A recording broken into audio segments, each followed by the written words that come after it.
on page 6, where we talked about the letter from the attorney for Forest Ridge property owners under C. The second bullet point. It said the board agreed that for anything over the approved number of units built, they will need to build another trash facility. I think we need to put a number in there as that the attorney here thinks on. If, okay, that's all right. Carol included this thing in here from the attorney. I think he said that there were that there's 200, remember we talked about a total of 275 units, which was only 16 more than, if we can memorialize what the attorney said in those minutes, because that's what we said. Pretty much was that there was, it's still undersized by 16 units. And that there's a total of 275 units approved. And that's it. Once they hit that 275 unit mark, that will require the addition of a new solid waste facility, trash recycling facility. So after Isn't that what we said? yes. So after the word built, can we just put parentheses, 275 units? Would that clear that up? Just to make it easier? Yeah, I just want to make, 275 units total. So, yeah, we've gotten into a little bit of a.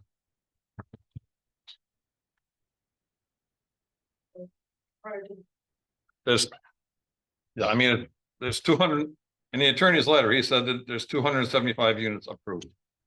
And when we talked at the last meeting, because if you look at it now, there are 259 units. If you add 16 to it, it'll be 275.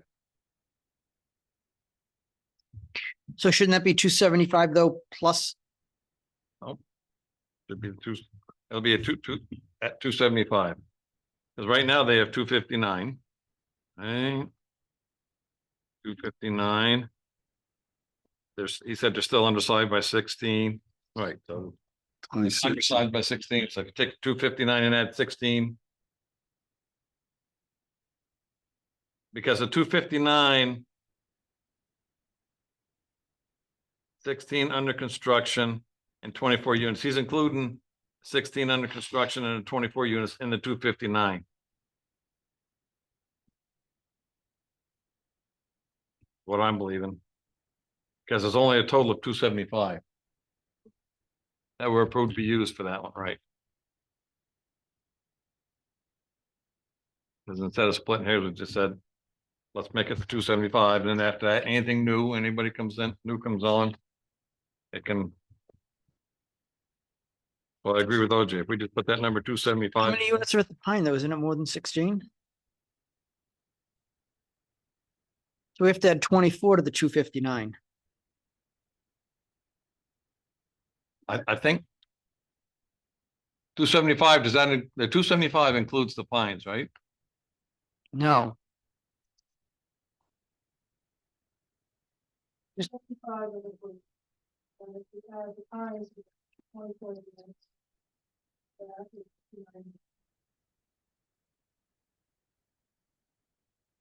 That's fine.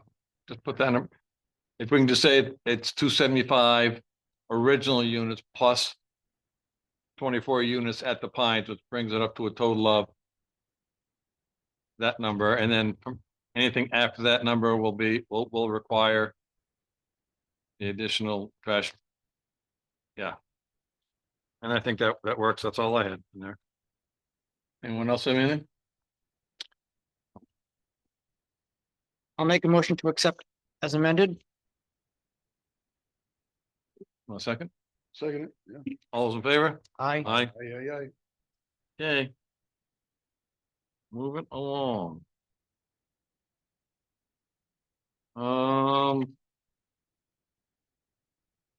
The continuing business, follow up on a proposed permit fee increase. We have information on that. Do you want to talk about this, OJ, a little bit? Because the selectmen are the ones that. Sure. So we went through and looked at our permitting fees and compared them to what some comparable towns are charging. And if you have this spreadsheet from last week, you'll see that we are number one, way under what other towns are charging. And number two, we're way under what it actually cost us to process any of these applications. The site plans are becoming more complicated.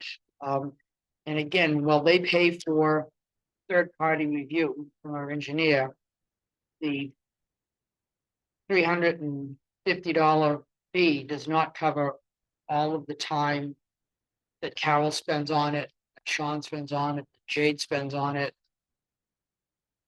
Marina's involved in various aspects.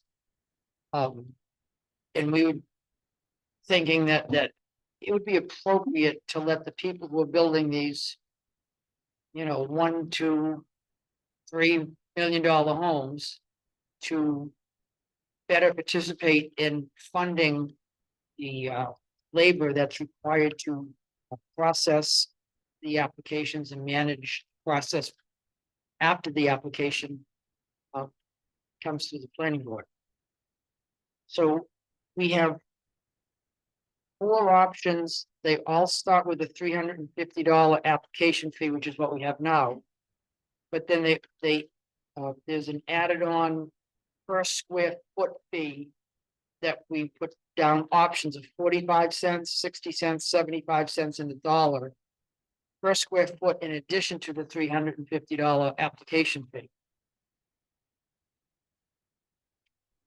We also are looking to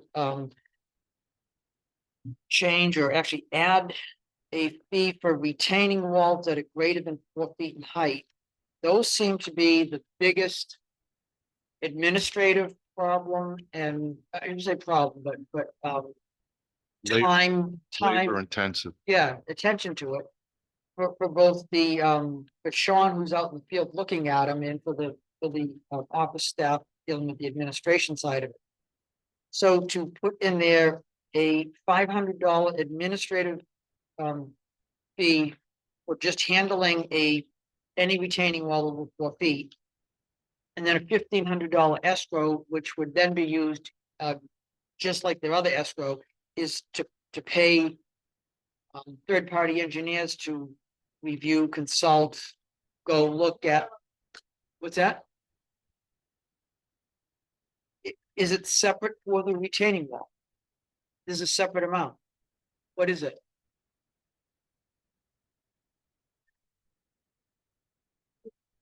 Okay, so I've got one right here, Carol. the old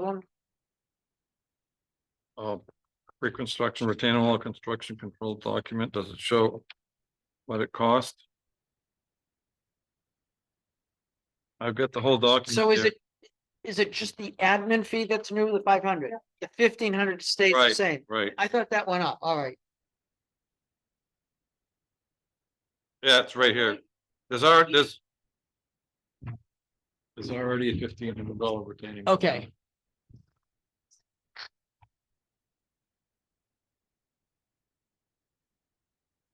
There's a $50 retaining wall land use permit. It's 50, so that's gonna go up to 500. That's separate.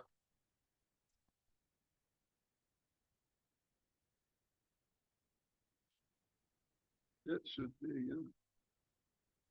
so we're saying, well, if there's a retaining wall as part of a home construction, there'd be a $500 additional administration fee for that, and we'll continue with the $1,500 escrow.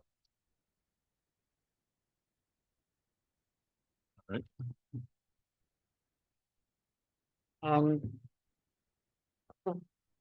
Other things, there's some additional language we are looking to add.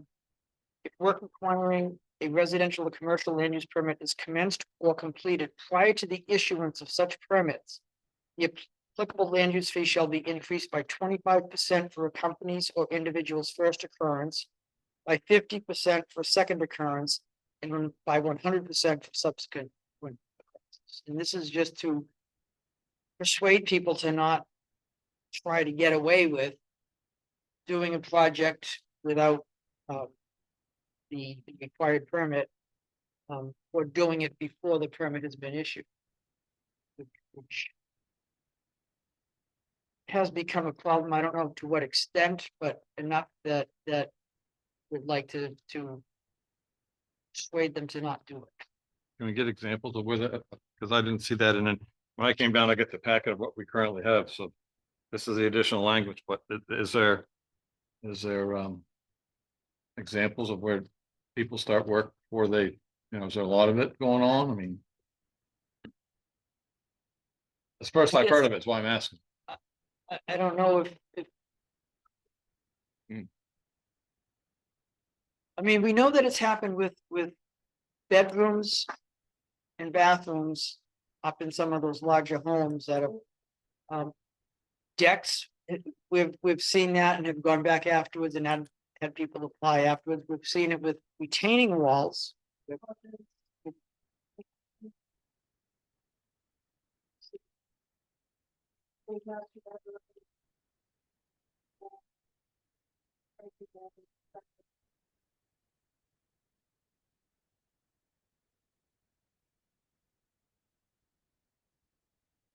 So you're saying these fees, so if someone builds a wall and they don't come to the town and it's taller than 4 feet, they get charged the $1,500 plus the 500, so it's $2,000 worth of fee that they have. So they get charged 25% more if they don't come to the town, and it's 4 feet instead of 3 feet. The 500, the fee is what we're looking at. And So it's that's- it's not the total escrow or anything that they would do, it's just the town's fee. Right, because the escrow is just for us to pay the third party reviewer, and when that's all done, they get the, whatever money hasn't been spent, they get back anyway. Right. So there's no sense in charging more for that. We're just looking for the administration fee or up above these other proposed. Question, OJ, on Yeah, that? yeah. Do we need to have someone look at it to make sure that they did things right or anything after the fact? Or if they put it up and say, okay, it's there and we just kind of let it roll? Go ahead. We don't have a building code inspector.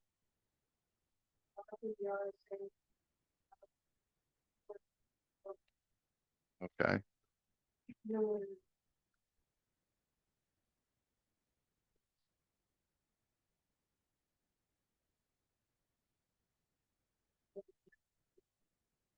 In other words, if it's on the proper land, if it's, setbacks, all kinds of stuff. Right.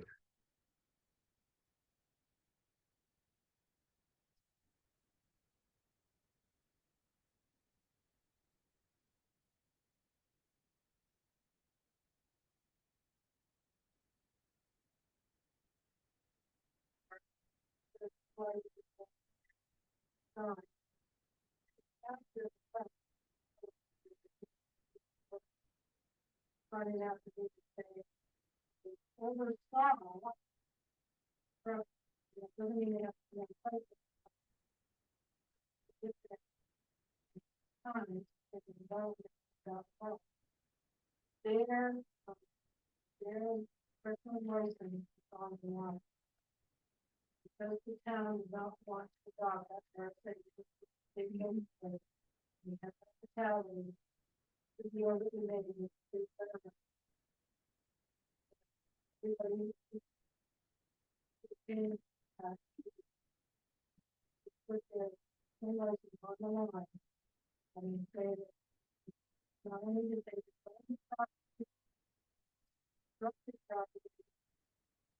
Starting off. The responsibility.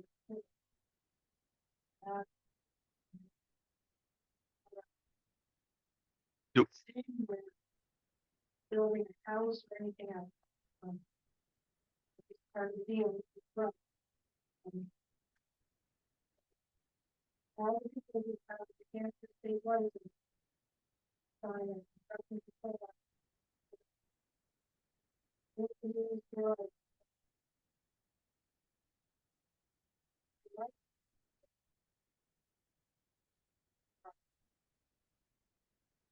contractors, do not like, they still have to sign the agreement. Saying that they were doing codes were. like, they really responsibility for like, Oh, okay, so if someone wants a wall built, hires a contractor, license goes in, does it. Knowing that the client, customer didn't pull a permit and should have, do we hold that contractor responsible at all for saying you're supposed to do this?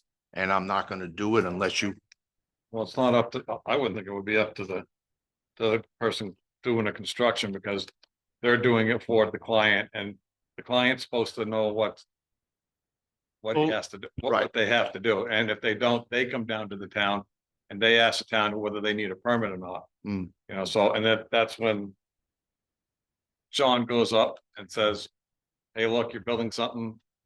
It's higher than 4 feet. You need a permit. It needs to be engineered. You need to stop. We need to do that. I mean, that's what the compliance officer's role is, I would think, is to go up. Right, well, that's when I work and I do certain things. If a customer wants me to go cheap and there's gonna be issues that I feel are structural or could go and cause issues later on. I work it this way. Either you do it my way and everything's done because my license and my stuff is on the line.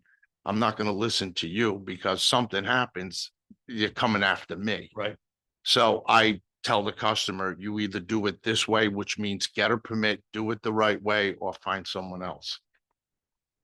That's the first purpose of the affidavits.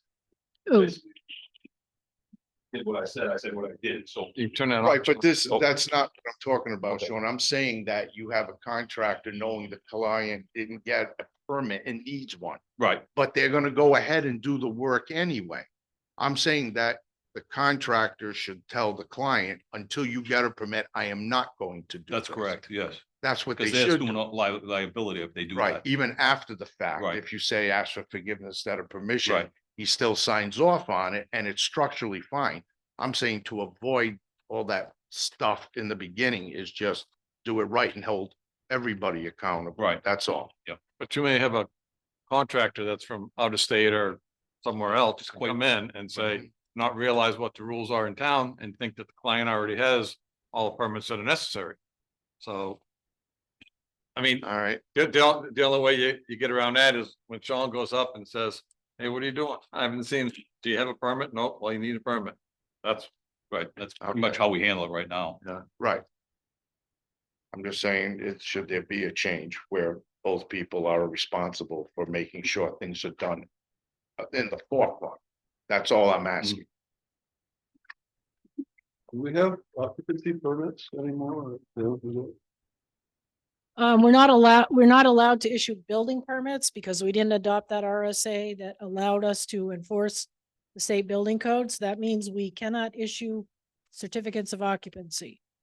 What we do instead is, we're issuing land use permits, which are zoning related. And when the job is done, when we do an inspection, we're inspecting zoning related matters.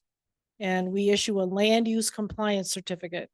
And, you know, it's the closest thing we have to a certificate of occupancy, and they're not supposed to occupy a building until, you know, the final inspection and they get a land use compliance certificate. And let me tell you that they don't pay any attention to that. They But just. there's always the option of Sean or Ron Beard, and I'll always call in any state assistance they need, whether it's from the fire marshal's office or the building inspector, state building inspector, who can come down and check and see whether it's an electrician's doing what they're supposed to be doing or a plumber's supposed to be doing.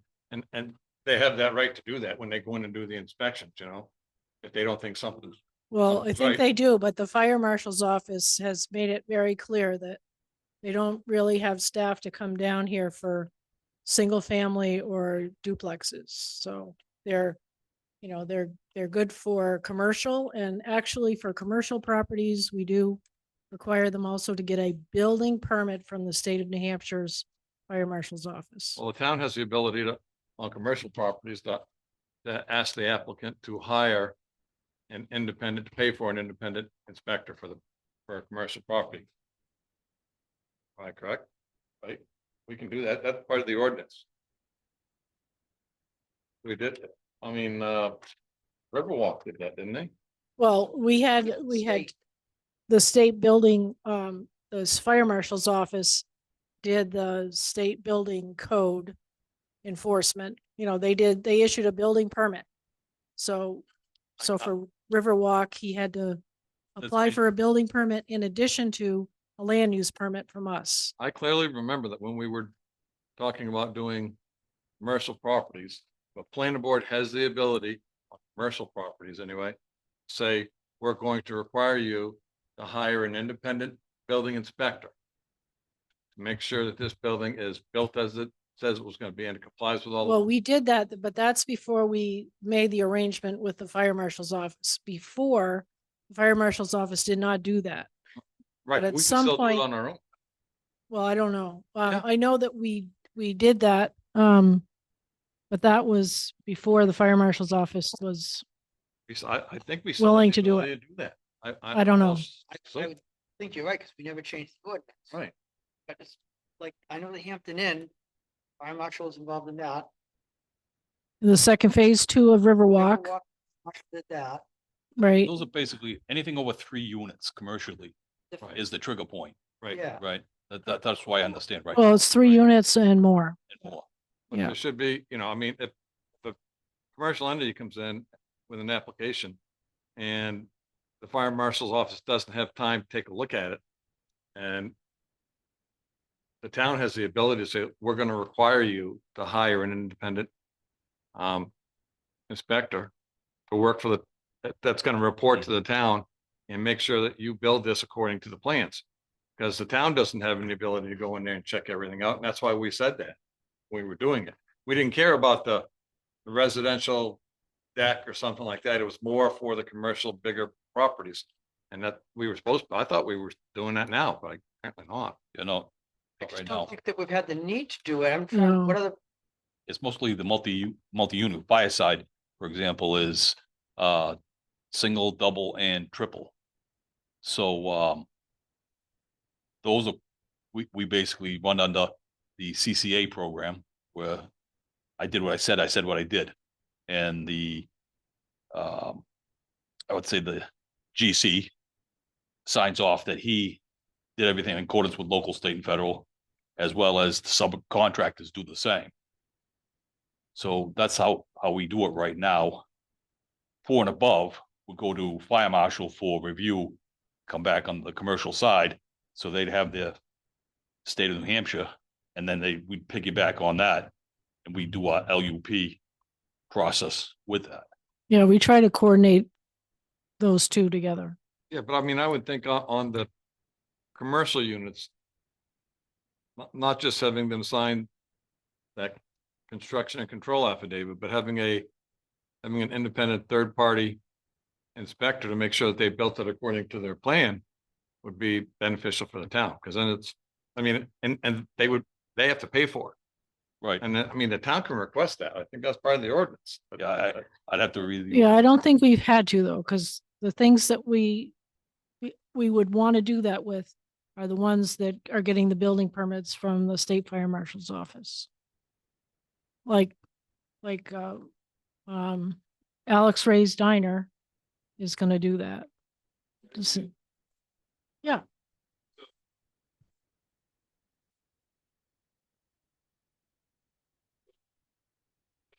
They're not sophisticated enough to do a $100 million new hotel. We, as the architect, hired a third-party code review firm to be a third-party review of our plan. They did third-party review, just like we do on the civil side of things, like when review Maine does. We hired a third-party review. The part of our office is not an entity that, they don't want to get into reviewing everybody's plans. Like, Right. they're helping you guys out in your small town, but like, that's not the business that they're in. So they're like SFC Engineering, we hired to do a third party review. They've reviewed all of our plans. We then get the letter at the end, and we submit that to the town that says, we've reviewed these plans, they are in compliance for life safety, ADA, like, not every little, piece of the project, but, and then we give that to the town so that you, the building inspector, you having gone to graduate school to do all these plans.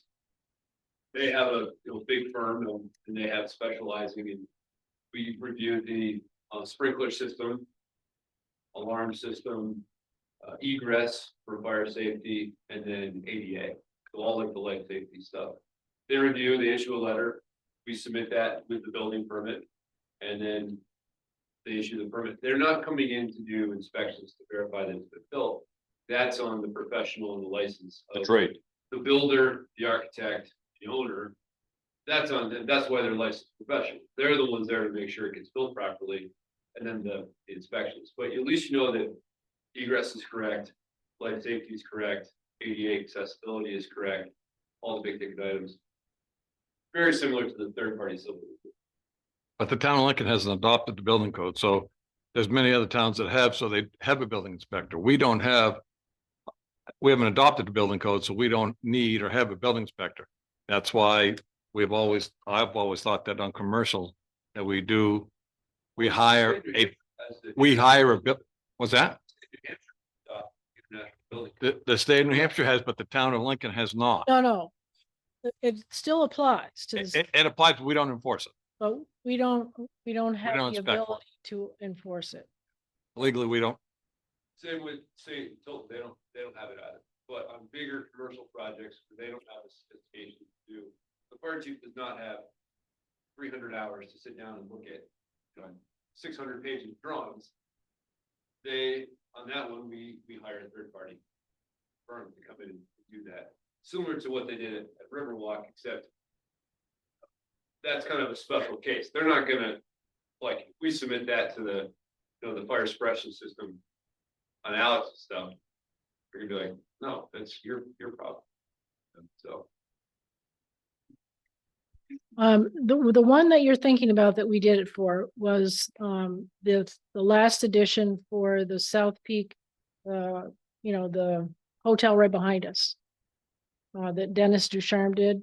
Remember, he did that last phase. Reg. And so, so it was a combination of Ray, and then he hired an architecture firm to do the third-party review for the other parts of that plan. Well, right. And that was And I think the before, reason we were doing a third-party inspection review was because, I mean, I'm not saying all contractors are bad, but I mean, a contractor goes in, electrical, plumbing, whatever, and they do their thing, and at the end of it, all they do is sign something that says, yeah, okay, we did it according to code. And unless something messes up, you never know until it does mess up, and then you gotta find that contractor, and he's out of business, been out of business for whatever, and good luck with that. That's why I thought we went to having that on bigger projects, having an independent third-party review that checked specifically for those inspections, No. the as soon building as we inspection went to the items. fire marshal's office doing the building permits for Right. the commercial, we did not continue that. Huh. I don't know. Maybe we Just- should look into that. The way I understood it is the fire marshal or someone from the fire marshal's office was inside the Riverwalk Hotel at various points during construction. Correct, Same thing with the Hampton Inn. correct, Okay, so that, And they still do the Jaegers project. right, and They have, Jaeger's 12-unit building. they have an Okay. electrical inspector comes by. But do they look, oh, so the electrical inspector does, They have an electrical side of it. I haven't gotten the guy's name yet. and is that through the fire marshal's office? That's, I believe it's through the fire marshal's office. So when the fire marshal goes in, he looks and says, I'm gonna bring up the state electrical inspector, or state plumbing inspector, whoever he wants. I believe it's that guy. I'm yet to find out. I'm still trying to learn it, but basically I understand they have the plumber guy comes up, does his roughs and finishes as well as electrical. Cause I remember we had some issues, I think the issues were up at Woodward's, wasn't it, when they were rebuilding some of that too. yeah, there was issues up there that they were not licensed in New They Hampshire. were not licensed, but yeah, but they went up, wrong went up, and they weren't doing stuff. You thought they were doing it wrong anyway, so. And I mean, that might be a case where the third party inspector would be hired by the town because that wasn't new construction. As opposed to the Hampton Inn, the Riverwalk, that was not or Jaeger's building, that was not a new construction. That's a, whatever, 60-year-old building that they were doing some renovation work in, and I don't think we've ever called the fire marshal in on something like that. Ron did. Ron, Ron called them in when there was a problem. Right. But it's not like the Riverwalk, Right, they no, show up right, because right. it's being built. Right, those guys, their GCs per se, are required to call the state at certain levels for roughs and finishes throughout the course of the job, like a Right. normal inspection process goes. And the state does send somebody, I don't know who they are exactly yet, I'm yet to learn, but I'll find out as it goes. I mean, I don't think we need to recreate anything to do it, but if you need, Yeah, if the ability if is you there, think, do it. if you think something like a third-party review from someone would help on the Mhm. project, and I think that we should keep that open. So Yeah, that I'll Sean look can, at that part of the ordinance and take a look at how that's worded and stuff and keep that in my mind on that. because if it's a Because big. it would be pro- handy to have, you Yeah. know, Yeah, it would be. it's a check and a balance, you know. Going back to the additional language conversation, which we've kind of drifted from. What's that? I mean, I know of instances where there were either decks just built or jacuzzis installed, outdoor jacuzzis, without permitting. Continuous, It- right there. All the time. Continuous. I picked up 5 today, no Okay, permits on okay, jacuzzis. and I would, can I guess that some of those dealt with contractors that are familiar and work with the town of Lincoln? Oh, yeah. There's a house right now that we did a LUCC on. The day later, I took Jade back to show her how we do the process. And we're scheduled as an office in a some kind of game room. They're setting beds up in very next day. Okay, they're not wide as bedrooms. They don't have smokes as bedrooms. If they don't have a closet, they're not a bedroom. And they don't have Yeah. adequate access out of the window. So, you know, that's something that's gotta be contended with. At the end of the job, you always go in and like check the bedrooms and the bathrooms. and Pretty much a quick bedroom count, Water fixture taps. count, so So what does the So we town do- have, what does the town have for an enforcement mechanisms? When you walk in and see something like that, how do you, We're not building code enforcement people. well, no, but this is not building code. What he decided is code enforcement, because they're using a That's right. space that was brought before the town as an office, and now they've converted it to a bedroom. So there's, to me, that's what code enforcement's for. Okay, so here's the problem, and Sean described it to me very well. And I might not be able to do it, so you might have to do it again. So if you decide, you go in the next day, which is what happened. They went the next day after their inspection. Because he was gonna show Jade what the situation was. And sure enough, they were building built-in bunk beds, in these rooms that were on the permit as you cannot use the den, you cannot use this for bedrooms, right on the permit. So, And the LED. and the because LUCC. we issued it already. We were that quick on getting it to them. And, so if you then pick it up, the additional bedroom, the additional whatever it is, then what are you saying? Are you saying that that is an okay bedroom, that is a bedroom with adequate egress? It does not have adequate egress. We talked about. So what's your this. liability associated with that? If you're just gonna turn a blind eye and just collect the money, No bedroom. tell them to take you want to enforce it, you want to go to court and make them take the bunk beds out? We talked about this because, and I can tell you where it came up. We talked about it in regards to South Peak and in regards to the amount of parking and fire access and stuff like that. We've had very long conversations about it here and at the planning board about this, when people are trying to turn, specifically, people were trying to turn office space or something like that into a bedroom. And we said, we came up with it. That somewhere came up that if you don't have a closet, it's not considered a bedroom. Well, no, Doesn't stop you from that's putting not beds in it though. really, No. No, I know that. Closet is not the, not the game changer anymore. No, No, I thought that is when they assess it, no, that was a long, no. when they assess it, if it doesn't have a closet, it's not a bedroom. Well, you can have, But in regards to what you're saying, the town needs to have some sort of enforcement mechanism, so when you walk in and see that, you can say. I don't know what you can do, what can you do, I guess. Yeah, I'm not sure myself at this It's point. actually a good point, I would think, for the town attorney to say, hey, what can we do when we find well, this? he could tell you to adopt the RSA that allows you to enforce the state building code and hire a building code enforcement officer. Didn't you just say though that it's in writing? And what, You can't. What's that gonna do more than what we can do now is what I wanna know. Well, because you have a knowledgeable person who has authority to enforce the state building code. Yeah, that's not He the can state, only that's not the enforce state things- building code, that's. What he's talking about, the instance you brought up is code enforcement in the town.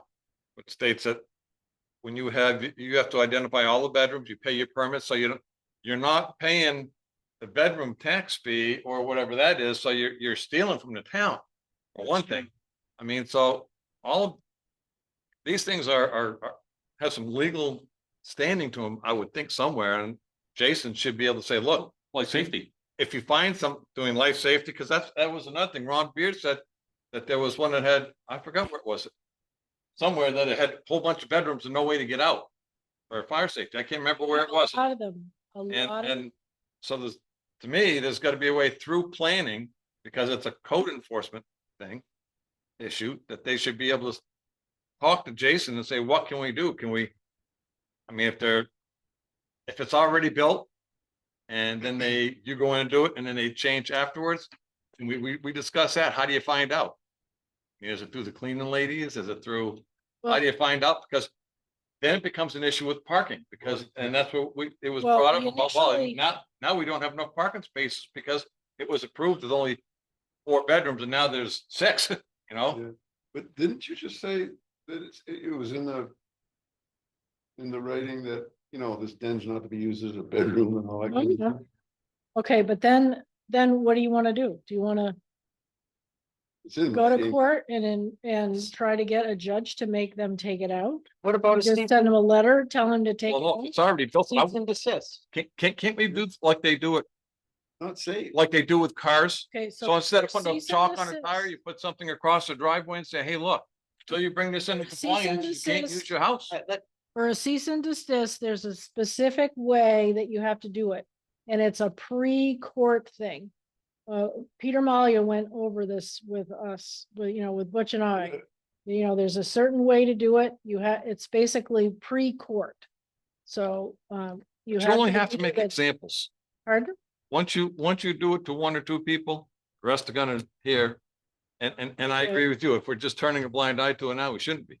Because once you do it to 1 or 2, you can bet your bottom dollar that word's gonna travel fast, that if you do this, they're gonna take you to court and you're gonna get a fine. So it might cost you some money in the beginning, but word gets Well, around but pretty quick. That's you all. have to have a board of selectmen who is willing to do that with the town manager who's willing to do that. And do you want to go to court over a bedroom or a bedroom and a kitchen or a bedroom? Yes. What's one less bedroom that'll kill somebody? That's all. Well, no. I think it's just, I think it's a fairness thing for everybody, people who are complying versus the people who are not. And it's taking money out of the town's coffers there to, if they're changing it from a den into a bedroom, I mean, you're losing the I bed. think that'd be a fair discussion to have at a Board of Selectmen's meeting, is to Yeah. see what our enforcement options are, what they would cost to, get an attorney involved, and let's take a look at, investigate that. You want to do that, bring that up? Yeah, I think so. It's all the same thing as the rock walls. Little towns, they just go, nobody will know that. Nobody will see that wall. A lot of places where they don't have town sewer like we do, they throw in their own septic systems and everything else. Nobody calls anybody. Till they get caught. Or until someone gets hurt. Yeah. I mean, I think the life safety thing is probably the biggest thing. When you change a bedroom, a den or something into a bedroom where they don't have access. There's not a window in there, or they Not a got fire alarm. no fire alarm, no, you know, Well, or what tipped us off initially was, when Ron was still here, in the office. Is when they started to advertise on Airbnb, and Ron spent a lot of time going through the Airbnbs and seeing, that we had a 4-bedroom, we had gave them a permit for like a 6-bedroom.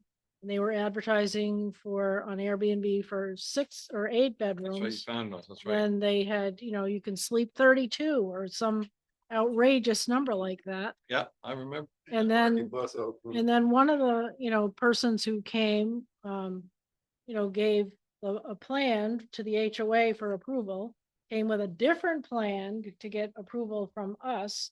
It had a lot more bedrooms. And then the gym in the basement is the one that had the 8 full-sized or queen-sized bunk beds built in.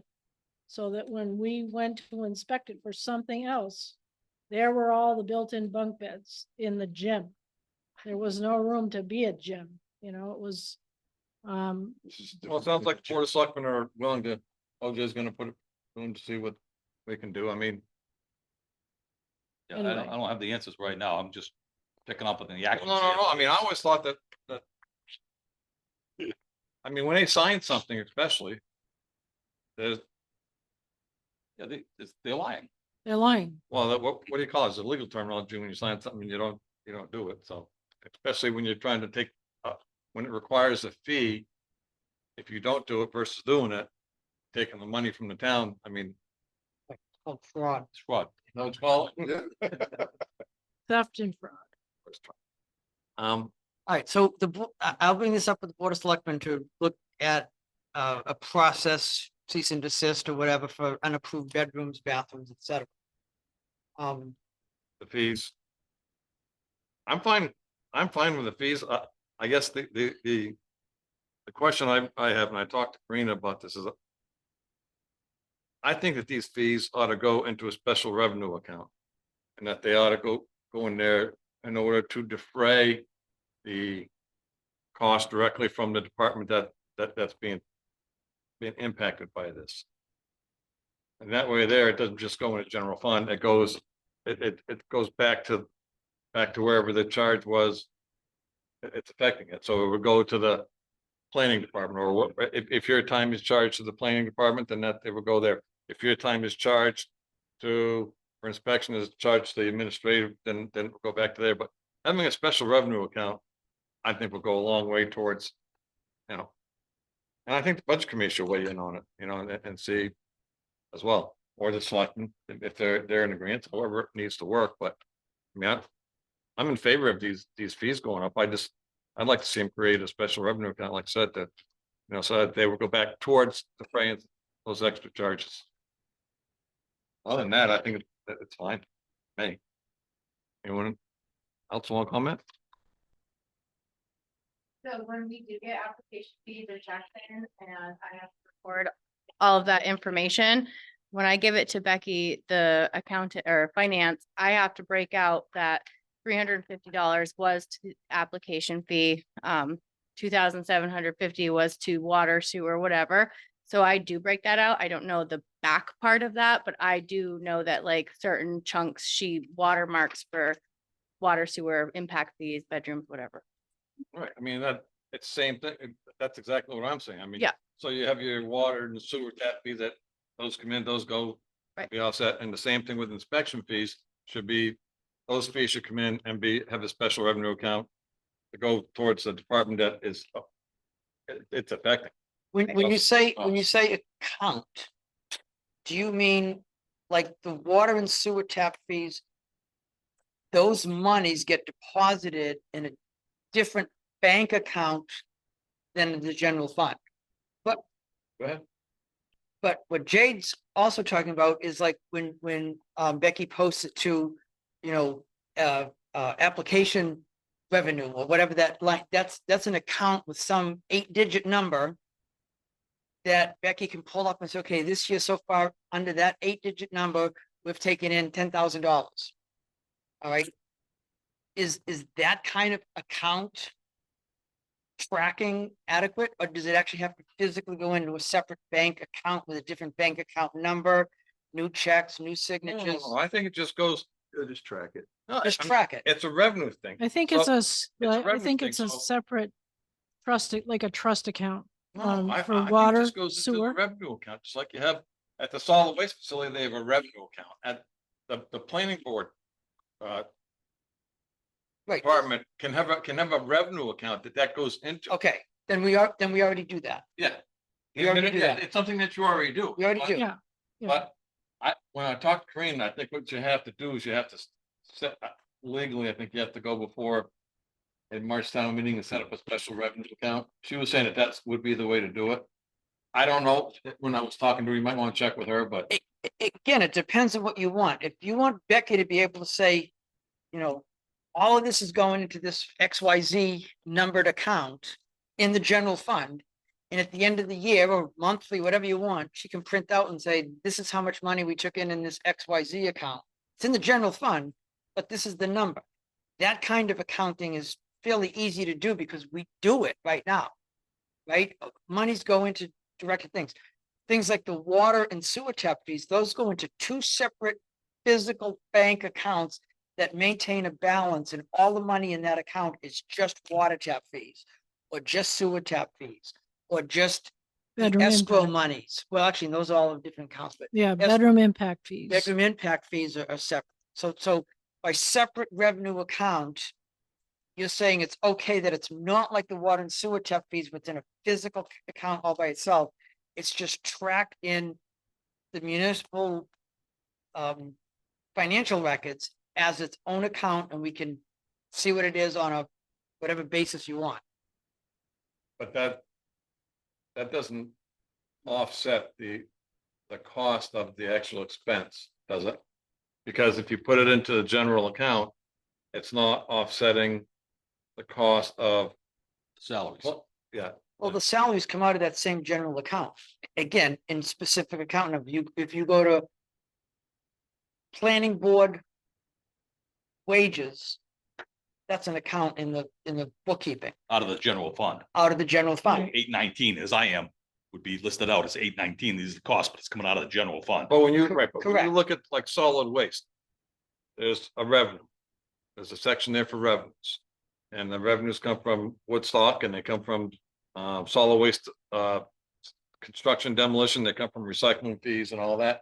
That has its own revenue source. Planning or administration should have its own revenue source that says, okay, here's all the monies that we got that came in from the administration fee that are put towards defraying yours and your Carol's time and John's time. Everybody's time. I mean, because it's, the reason we're doing this is because it's an increase in this, I would assume, is because there's an increase in time that it takes to do it. You know, and rightfully so, you know, you're trying to make the people who are doing it bear the burden of the cost, you know? Right. Be borne by the user, not the taxpayer. Right. Okay, so, Like, well, in that scenario, does that department get to use that revenue? No. should. No, No. all right, but OJ saying no. I think they should. I think it should go to offset the cost. Well, Because if you put it in the general Wait, fund, wait. it can be used for anything. What do you do with the app fees now? They get watermarked for this application fee. I put a little code on it that says 350 is going towards application fees. And then I put, if it, you know, if I get, if the butters notices, there's a whole separate item for butters notices, so Becky knows where to post that. So even if it does go in the general fund, it's water, or I don't know, watermark, I don't know the right word I'm looking. for. Earmark. Earmark. Yeah, it's earmarked for that actual. And I think what all that earmark does is they just tell you what's come in. It doesn't actually go into the account and the expenses come out of it. Right, but I mean, Because in the taxpayer is paying for the cost that's in the budget. it's, No? If it no, goes- it's all going into the bank account, into the general fund, and our bills, their salaries all get paid out of the general fund. They're not gonna be paid out of special revenue account. They're gonna be paid out of the general fund. Just as is their health insurance, their payroll taxes. Everything else gets paid out of the general fund. So this money goes into the general fund, but again, in a separate line item account in there. So anybody can take and say, okay, if, you know, you gotta know the number, what the account numbers are, but Becky will give you those. Give me all the income from this revenue account number and all the expenses from planning board. She can do that, you know? I think you're talking the same thing. And I think Yeah. it's being done. It's just, instead of, revenue stream management, you're taking it at a top level and you're identifying the income as line items and you're done in your debits Yeah. being associated against that. So I think it's being done, what you're trying to do. It's just not It's not separate, right. that's all. It's just not separate accounts. Right. Well, it doesn't come off the bottom line. I mean, we need to take a look like at we were talking to Cank Rec at one time. With the budget committee about having a special revenue account so that all of the revenue would go into there and that would offset some of the cost. And then the taxpayers pick up the rest of it. But, I mean. To me, the taxpayer shouldn't be paying for inspections on homes or commercial entities. Right. So, It should be totally subsidized by By the fees. the user, the builders, whoever. Yeah. I mean. And the fee structure should, Support that. that's support what we're attempting to do, I understand that. but we don't. That's why I'm but- in agreement with it. Right, but we don't feel like having a whole separate checking account. But, you know, I mean, we could do this for every department, right? That's what. We'd now have 23 general operating accounts. It would be out of control. When you say the taxpayers pay for the salaries, yeah, but the taxpayers get this money. This money is being given to the taxpayers in the general fund, and then their salaries are being paid out of the general fund. So these are offsetting their salaries. It's just, But OJ, remember now, there's a lot of stuff where. At the end of the year, you know, you use the general fund to pay for a whole host of things that may come up. okay. You know what I'm Would- saying? Why don't the budget committee or you specifically request the ins and outs of the revenues from the planning department and the expenses for the planning department at the end of every year, and then you can see. You can see how much money the planning board or the planning department is either funding these non-planning things, or how much the taxpayers are subsidizing the plan. You can't do that now because there's no record of how much time is being spent just on. Applications. Well, we don't break them down. Yeah, we don't break it down to the tenth of a Jay's fee. 40 hours a week doing that. I mean, there's no history, The rest right? of us also are part of my time, part of his time, part of Karina's time. Right. You I know, mean, there's no it's- history, there's no documentation. There's no historical documentation showing that, so you can see whether or not. Like I said, I just want to make sure that all the time that's being spent for new construction, that the fees, whatever you want to charge for the fees, that the fees are paying for that. And we don't have any way of knowing that, do we? I think you can, true, because if you, I think my number is 819. If you look up 819, you can see 819 is Sean, and Sean spent so many hours doing this. And then you can look at the income out of that, what was brought in through the permits, and take the minus out of that, you should be able to start to see it. Well, I mean, if you use Ray, for example, the technical review, use Ray. So Ray he does the escrow accounts, right? They have to put money into an escrow account. And when Ray's topping it off as he does all his studies or whatever he's doing, when he needs more money, he says, hey, it's empty. Fill up some more. But we can't say that with all the rest of the applicants. I mean, or with your time, all three of your No, time. this would be a beta, basically, because the fees. You're gonna take a stab at now. Okay, we're gonna try these fees and see how close we can come to that. Is there an exact science? I don't think we have that right now. Well, but I think we ought to look at it. Well, yeah, I think it's gonna Start, take an awful start, lot of time. start to developing engineer some that. history. Start developing some history so we can look at it and say, Right. you know what? The taxpayers are paying the majority of application fees, not the applicant. So Right. So can you request that at the budget committee time? I can do. I mean, that would answer this question. However, Yeah. however, you know, Yeah. I would say, Sean, must spend 100% of your time dealing with applications. I don't, Oh, it's all over the map. I'm everywhere. But I- It's all relative. to- It's applications you that don't come do in any- inspections. you don't do anything other than dealing with specific applications. No. Jade is not doing that. Jade does a lot of work on applications, but you do minutes, you do prep stuff, you, whatever. So we could. And, answers the phone, answers the phone. answers, Okay, takes so people first coming in. 100%, we'd have to estimate that. I think asking Jade to fill out every day a report that says, what Mhm. hours she worked and what, oh, I stopped and answered the phone is not practical. But looking at her whole wages, okay, and saying, hey, is it 80%? Is Yeah. it 70%? Somewhere in there. Well, I mean, if, right, Oshie, and I don't mean to block you off here, but so you raise these up, not based on any facts, but based on what other people were charging in the area.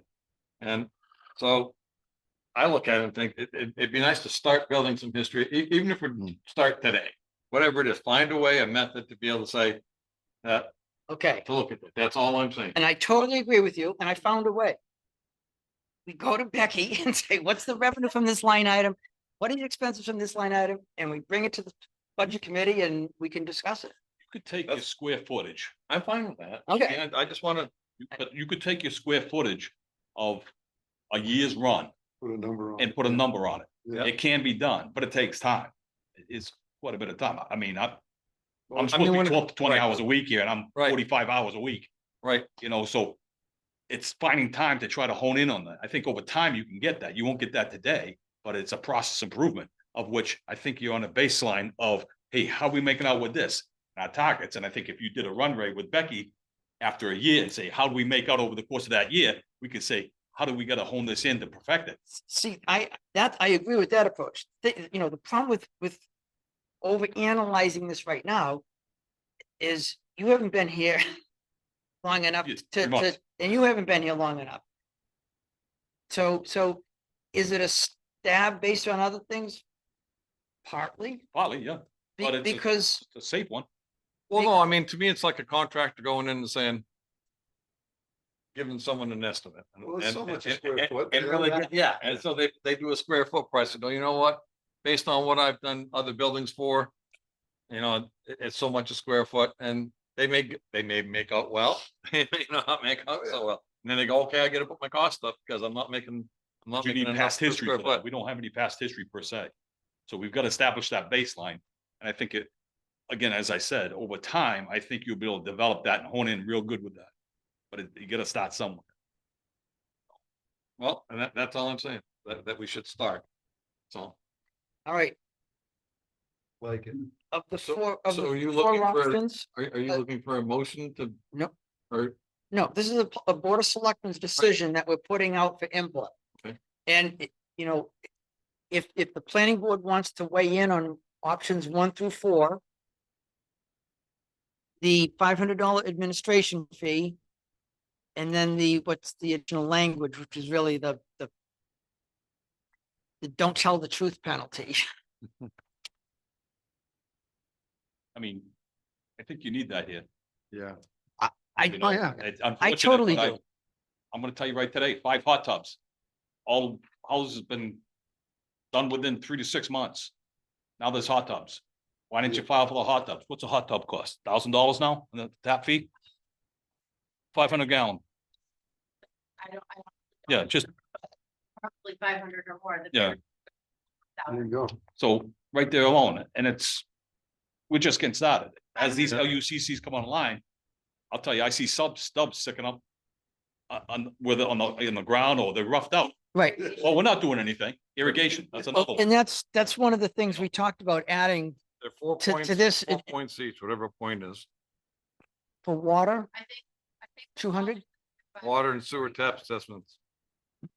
A small I think it's jacuzzi something hot that tub, adds up. 4 points, large jacuzzi hot tubs, 12 points for 500 gallon. You're gonna run out of water with irrigation systems. Oh, irrigation systems, Okay. yeah, big. The Yeah. other things that the board is looking at, and these aren't increased fees, these are ways to enforce the fees, is that if the irrigation system is in the ground, we charge for it.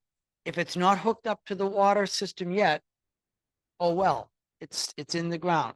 Because Sean has discovered that the people put in irrigation systems, they'll bring the pipe in through the wall and just stub it out there. They don't have an irrigation system till he goes away, And they hook it up. then they hook it up. And they do the same thing, like you said, they'll stub out to the jacuzzi Right. and there's no jacuzzi until he leaves. So now we're Well, gonna to be me, that's- charging water tap fees for irrigation systems and jacuzzis, even if they're not there. If they're stubbed out, But- there's a charge for them. But to me, that's craziness too, because when they come in and submit their plan, if the plan doesn't show a jacuzzi or a hot tub outside, You don't pick up on it. you don't pick up on it. If they do that, they're supposed to come back to the town. If they don't do that, again, they're taking money away and it's a legal thing. It's like theft. You know, to me, I mean, you know, you're putting something in Right. and you haven't come back to the town and there's a charge for it. Isn't that like And it's stealing? not just the water and sewer tap fees that they're stealing. They're not submitting an application. They're not, you know. The application fees, Permit. and fees, same thing with the whatever. bedrooms. I mean, we gotta figure out what. This can't be rocket science. I mean, there's gotta be other communities go through this and how they do it. What do you think? Irrigation, water tap fees or? Oh, bedrooms, added bathroom. Adding bedrooms and bathrooms without,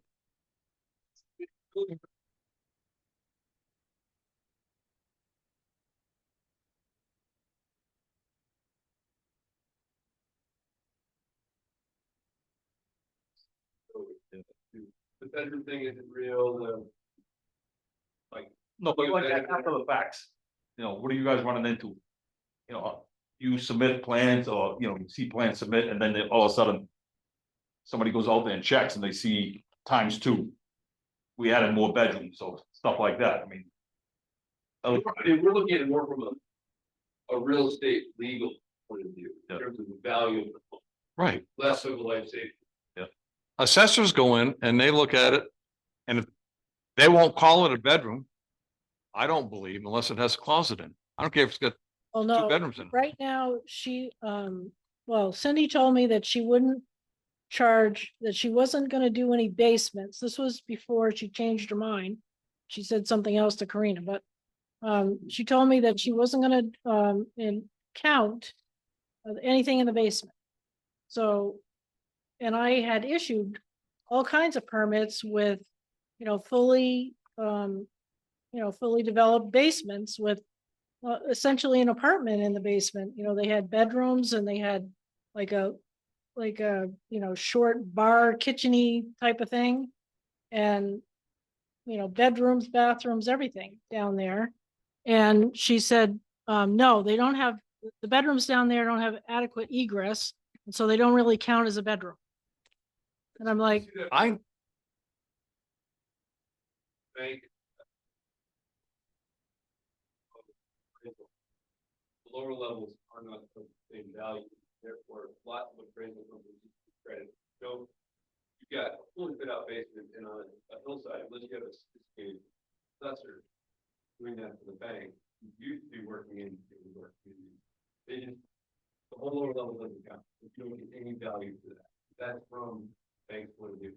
Same with the bedroom. I mean, the bedroom is, what does the tax card say? What does the subject, what does it say? It doesn't matter about closets, bathrooms, any of that. It's what is the legal document count? And what are the legal documents on the subject? And But- that constitutes how many bedrooms, how you pull that. the legal documents for the town are what the assessor calls. I mean, that's the assessment card. and she, That's what the value of the property is, and that's how many room bedrooms and square foot. Yes. Where we built that. you know, but like that property that, you know, where you put the 8 bunk beds in the, you know, in the gym. You know, like I gave a permit for like something like 9 bedrooms. That's not including, you know, the gym. And That should- And when we pull up the assessment card, it was like 5. And We- so Pete had additional bedrooms in that walkout space that he had, you know, on the ground level or the basement. So none of that counted. So when Ron and I were comparing assessment cards to like the ads in the Airbnb, and we were looking at the plans that we had, and the property that we had just inspected for 9 bedrooms and, this gym.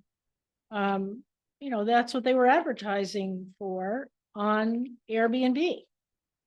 And I think that's But where all of this Cindy's came up. like, no, it's just, whatever the top, with discounting the whole basement, whatever that number Right, was. but 5. what is the status right now? They're all like 5. I thought she agreed that those were being assessed now, that the, Well, I don't know. She might have had that conversation That was with supposed to Karina. happen. Maybe that's changed. all right, so I you don't know of any change in it?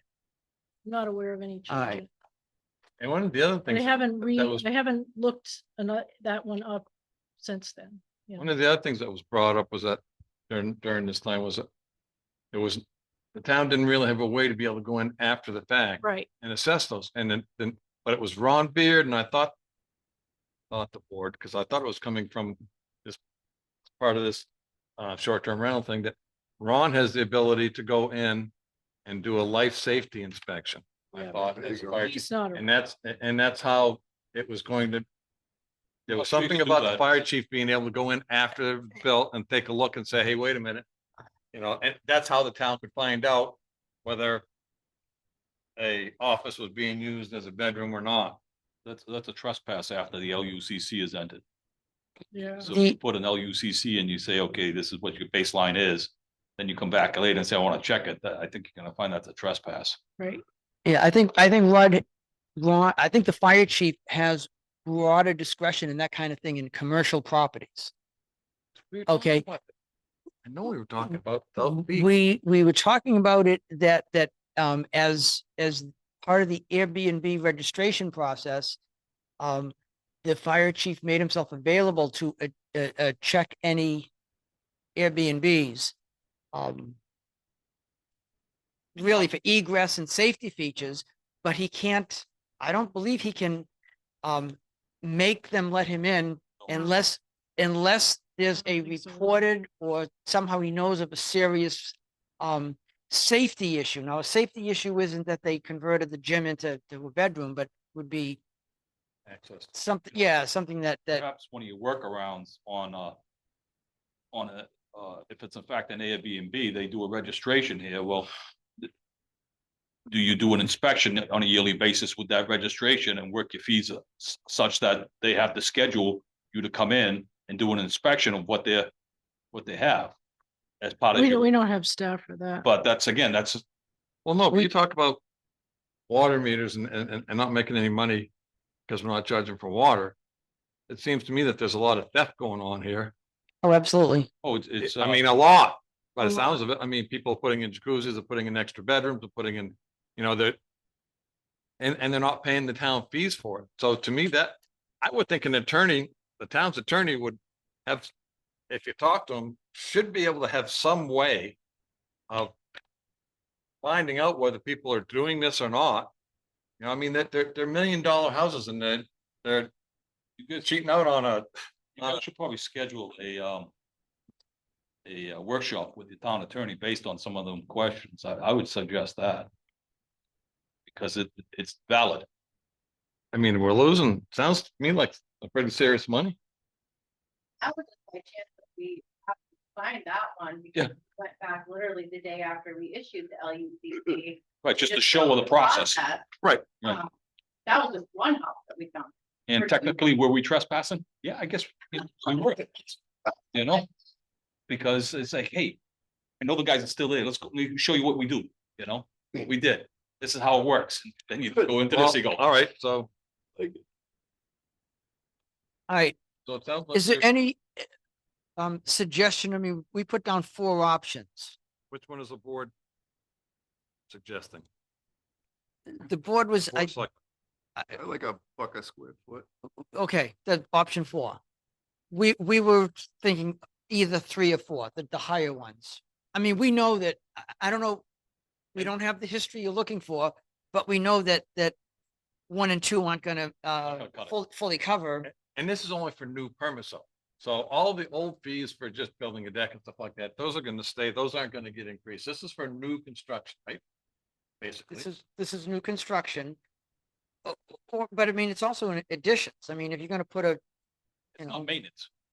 you know, Maintenance is not being charged for anything, doing maintenance on your house and things like that. yeah, right, but if I was gonna add a new wing to my house, Addition's gonna be Yeah. at current rate. and it's 300 square feet.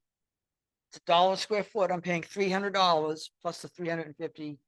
So I'm paying $650 for my new 300 square foot Addition. gym Thinking about doing. with Well, bunk Make beds. sure you pull up a med. In that scenario about requiring saying it's a bedroom, if anything that just says sleeping quarters or anything where people are actually gonna sleep, there any language about that?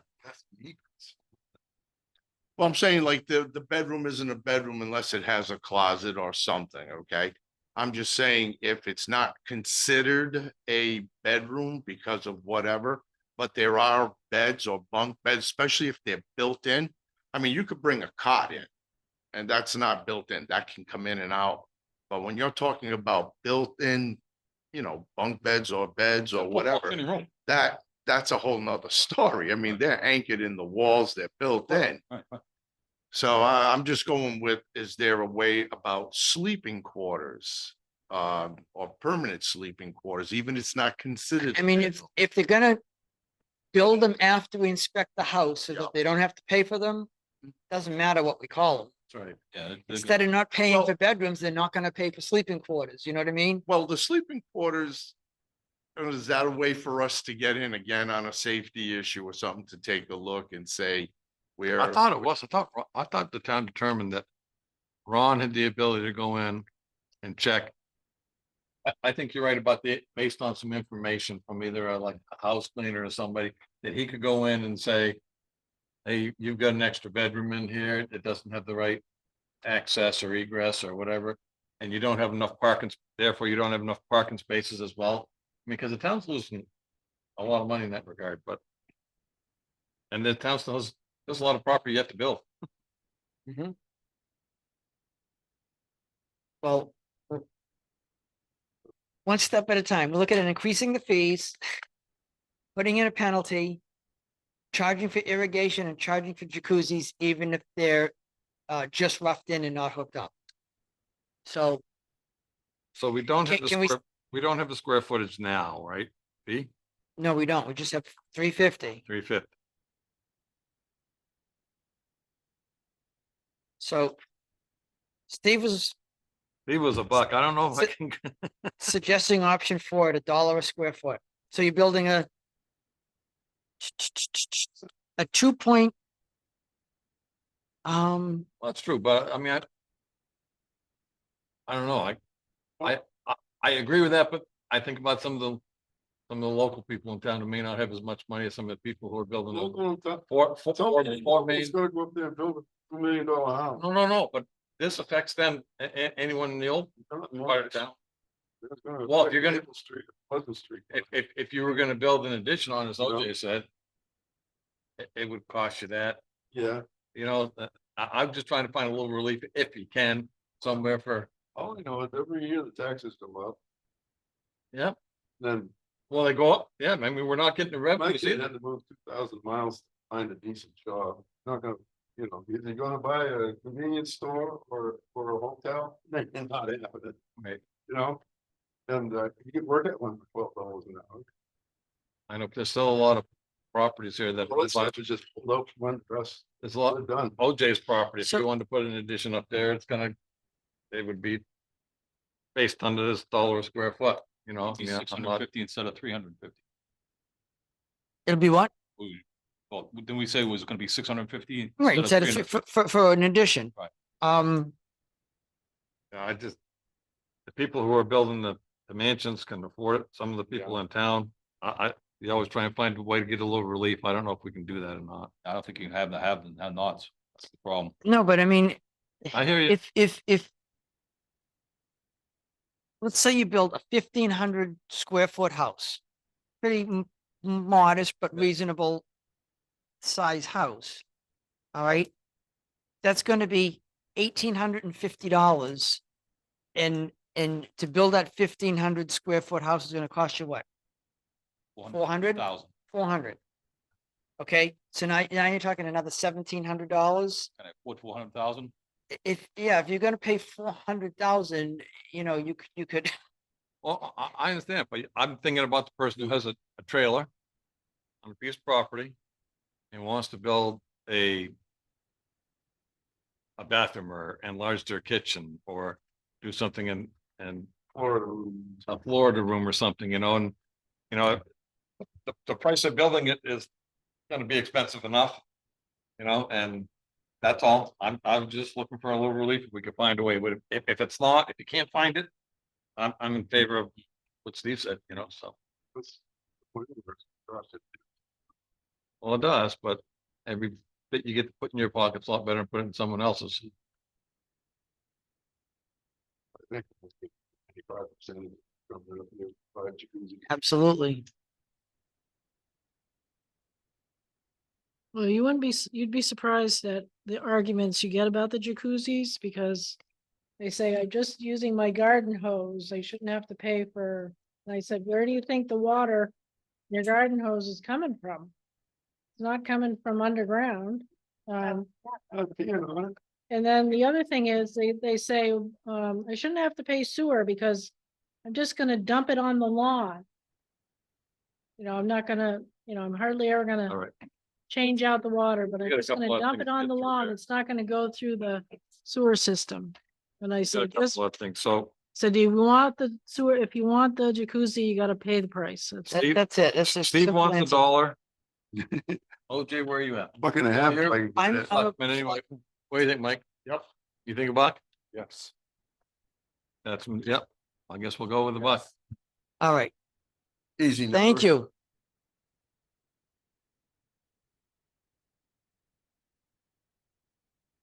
Planning board's recommendation is to go with $1. And are we gonna, do we have any feelings about the additional proposed change increases on the, retaining walls and the additional language?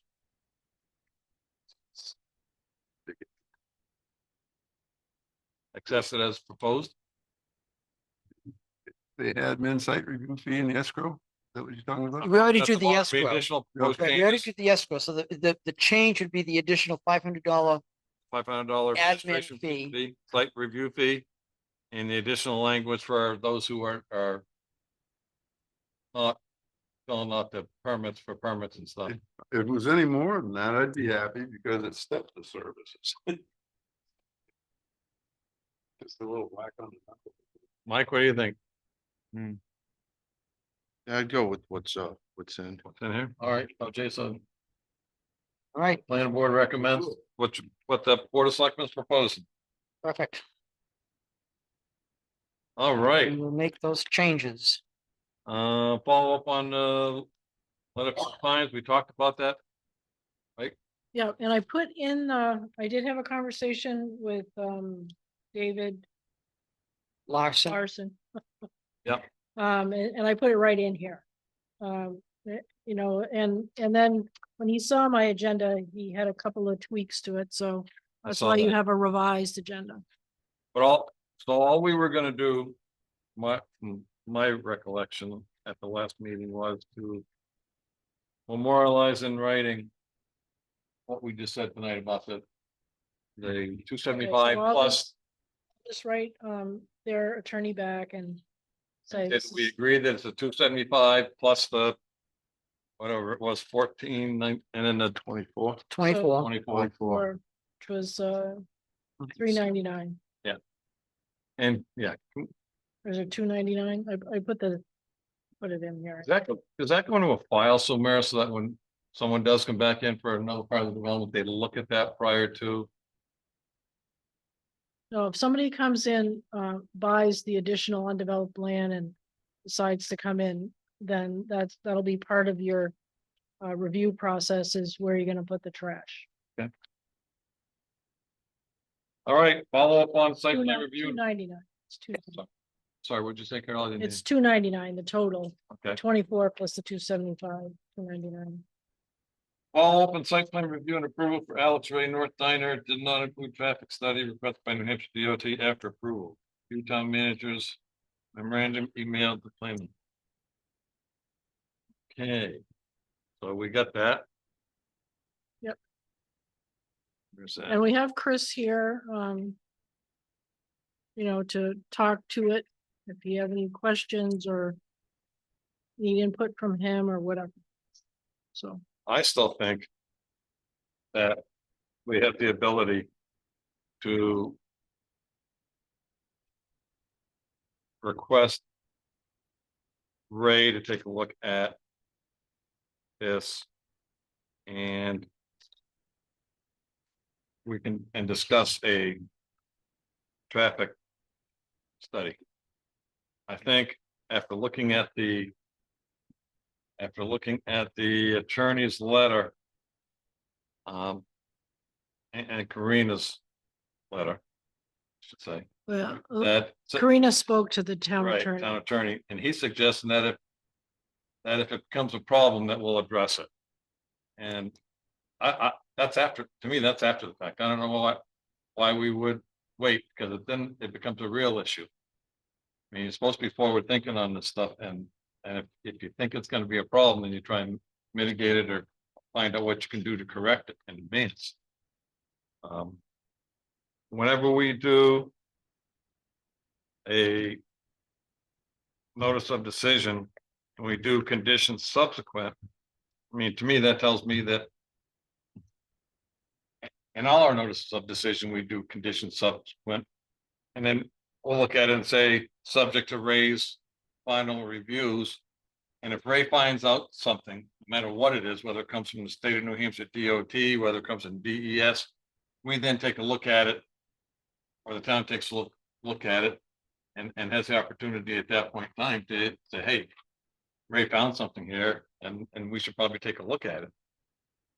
For the Common Man Diner, we didn't even get a technical memorandum. We didn't get anything from Ray that I know. That said, I looked at it and here's the concerns that I had.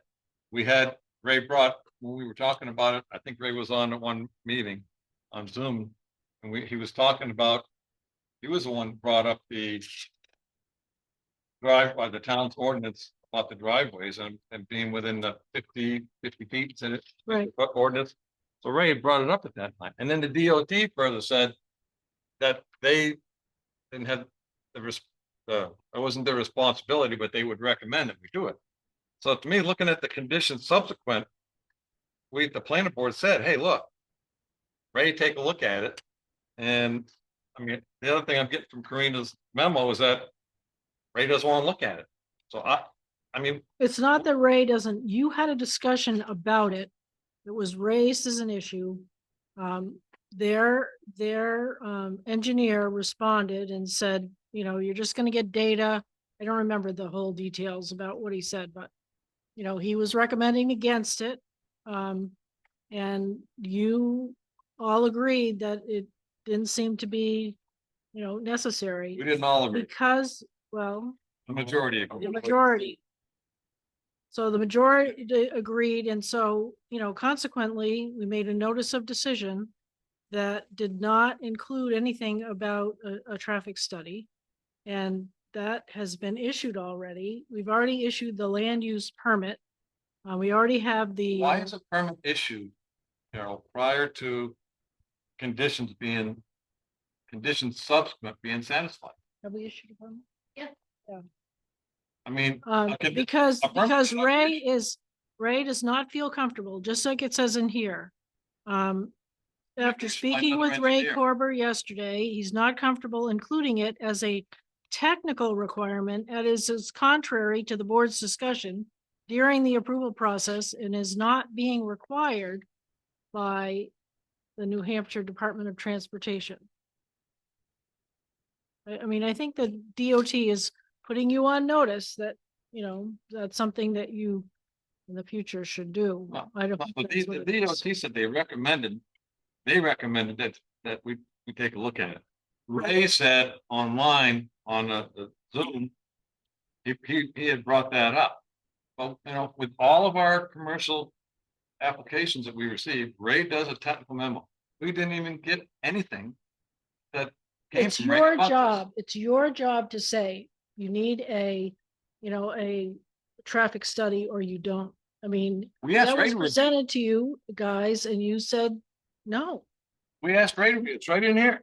Now, and OJ said it, because it's town engineer Ray Corpus final review and approval for stormwater management and all other technical aspects. Of which Technical, traffic, of which traffic is, and when OJ brought that up. So that set me thinking, look at anything, right? He goes, yeah, Ray can look at it and decide. So, but Ray didn't even do it. And to me, that doesn't make He sense. doesn't Wait, think wait. it's appropriate for him to do it. yeah, you're talking about the meeting after it was approved, where that discussion ensued. That's not the meeting where we approved the common man. That's the meeting where we talked When about, Ray came in before. When it was just under conceptual and he was talking about it. Ray Corber had said, when we were, when Alex came in and was talking about the conceptual part of it. Ray was on and Ray said, look, the things that I noticed are, and that's when the two driveway entrances came up. But all I'm saying is, it doesn't make sense to sit here and say, okay, let's pass this through and it's fine. And if they're, I don't know about Jason, I think I'd rather take a look at Byron when he says, hey, if there's a problem, let's just wait till it is a problem and then we're gonna correct it. To me, that's not the way, what the planning board should be doing. The planning board should be doing things proactively, not waiting and say, okay, it's gonna be, if it's a problem, we'll take care of it. Because then it opens up a whole Pandora's box about, oh yeah, you let us go for 15 years, now it's a problem, now you want us to do something? I don't know. To me, that doesn't make sense at all. I just, That's the same thing down at Dave Rogers. yeah, the Okay, state so, thing, they had to so right away. we have somebody who maybe could, I don't know, So, contribute some. yeah, and Chris Solomon, Salmon Delia Architects. I mean, our last hearing, I'm on record for over an hour having a discussion. Issues. It was brought up, thoroughly discussed. And it was decided that we wouldn't be doing a traffic study on the project. And that's where we agreed to redirecting traffic out onto the state road, which is when we went through and got the state permit for the DOT, which was one of the conditions of approvals. But it was very clearly discussed whether or not we needed to do a traffic study or not. It was agreed that we weren't going to be pursuing that, and it wasn't part of the conditions of approval. You did have Ray's review. He submitted that on July 30th. So we had his point through. Now, that initial excuse me, review. did you get you said there was 60 points, Ray had a review? I don't think I've ever seen a copy of Ray's review. Prior to the planning board hearing, Ray had done his first review and submitted Planning that. board, you a copy of that? I can't remember now, but I think we were expecting you to just accept his application as complete That's Not- exactly what happened. and not, not go forward and just say, okay, let's get this off the table. And now you just hit Prove the it. nail on the head because this whole process went a different way than what the planning office had intended it to go. Planning office had only intended it to be the application to be accepted as complete. And that's why we did talk about the traffic study for the traffic and the traffic study possibility of one for well over an hour. I watched the whole thing again the other day, long. And it was, that's one of the reasons why we put that, having Ray taken a look at it. I mean, because nobody there has the expertise. We were listening to your guy come up and said, hey, look, all you're gonna get is traffic counts. But, like I said, wait till afterwards to find out it's a problem. To me, it's the wrong way to do it. And that's what I get in this memo from our paid for attorney. And then our paid for engineer, we get, I don't want to answer. I mean, you know what? I think that's an unfair characterization. Well, I agree. that's what it says. No, it doesn't. No, It doesn't. Sure as hell does. Ray Can doesn't we, want to answer can we hear it. from the applicants rather than your interpretation of this? Yeah. Can we hear from the applicants Sure we or can. the applicant's representative? What happened? I mean, kind of up to you guys to debate this, because I strongly disagree that we need to go back. That you have the right to force us to go back and do another study after you've already approved the plan contingent on those key points that were written up on the conditions of approval. We've met those. We've met additional reviews by Ray. You know, we had that review on the 30th. He's continued. We've gone through 4 rounds of review with Ray, even after the planning board. We've met all of those conditions of approval. That's why we have the permit to now start construction. And that's underway. We've met, you know, we've issued the bond, the driveway in the DOT for connecting onto the main road. We've done that. Septic, the reference easement for the sidewalk, the exit signage. The sewer report needed to be submitted to the town. You know, all of these things have been met, which was very clearly identified in the conditions of approval. We've met those. Therefore, we're moving ahead with construction. We can't slide in other metrics as we move ahead. It's been approved. We've met what we need to do. We're moving ahead. That's what you're saying. And I understand what you're saying, but I don't think you're right, because the conditions are subsequent to approval. And I'd like to know where the 4 rounds of review came from. Where are they? Are they in writing somewhere? Because I sure as heck didn't get copies of them. Well, you wouldn't. You've already approved it. You've done It's on your a job. Post, that was post planning approval. It was before the planning board approved it. So why didn't we Post. get copies? Post, Post, After? after. that's what he said. There was 1 before and So- you said, So 4 Ray after. didn't, It's 4 total. oh, 4 total. there So was 3. 4 total. So there was, explain to me when they were they before, were they after? We had prior to the, and I'm going off memory, prior to the meeting, there was 1 review beforehand. We then submitted a response prior to the meeting. And then since then, there's been 3 additional. Is that correct? Sounds. So that's Again, I'm just after going off the memory. approval, there was 3 additional? 3 additional reviews at no, After the and approval. we've met all of those conditions. Are those in writing somewhere? Yeah, they're technical memorandums. And then their responses. So what, I can get copies of those? Yeah. Oh, okay, that'd be good.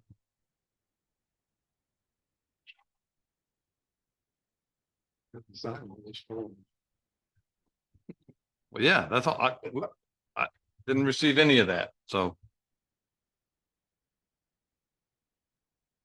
I just think it's the wrong way to go about it. Wait till after. And I stand by my comments about Ray and the attorney. It's foolish to wait till after.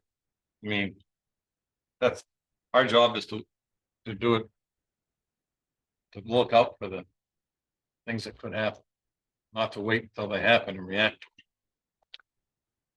What would precipitate a study after the fact? Accidents, traffic tie-ups, death? Well, if you look at what the town attorney says. Read that.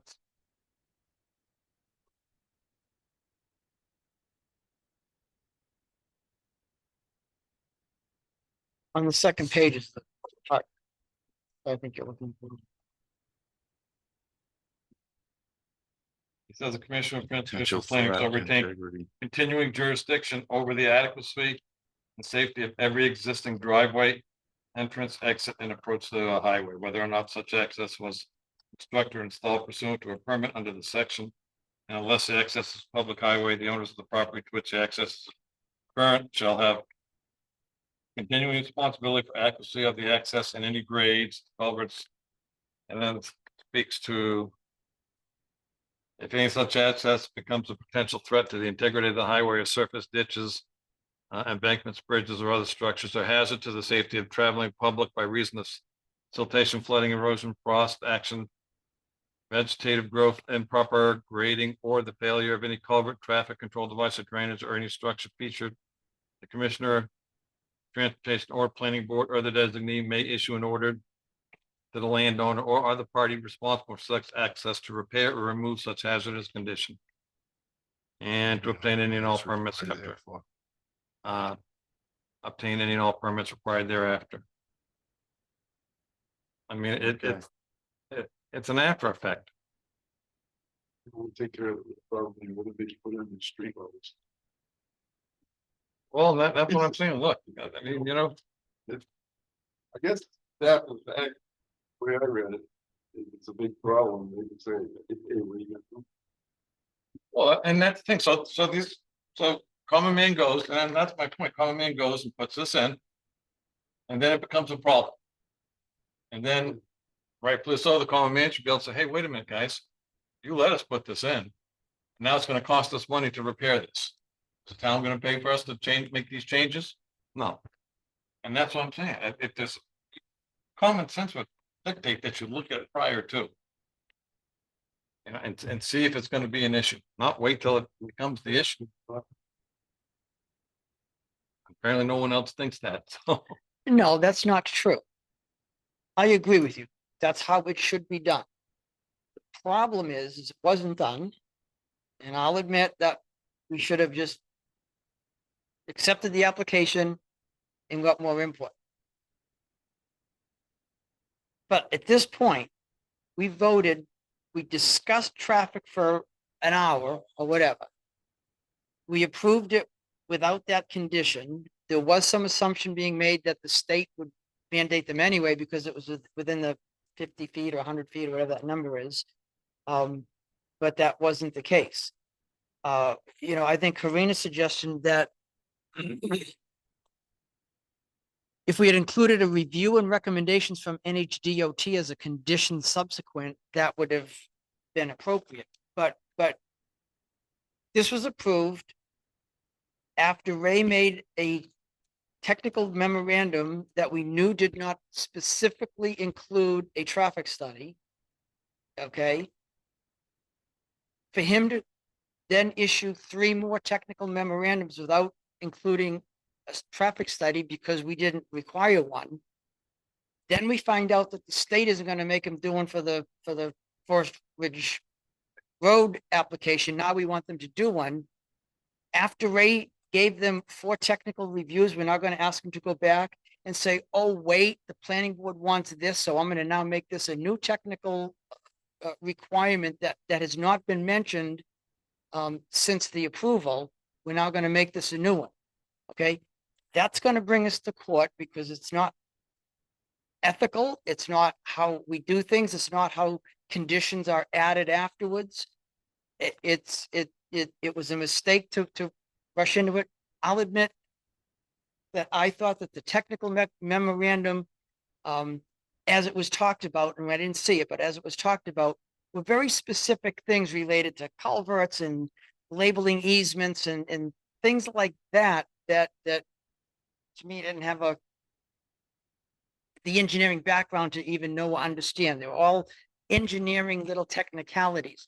The big things like setbacks and drainage and stormwater and runoff and water and sewer and all of the big things that we tend to look at seemed okay. And they were. At least that was what the technical memorandum supported, and that's what they came with.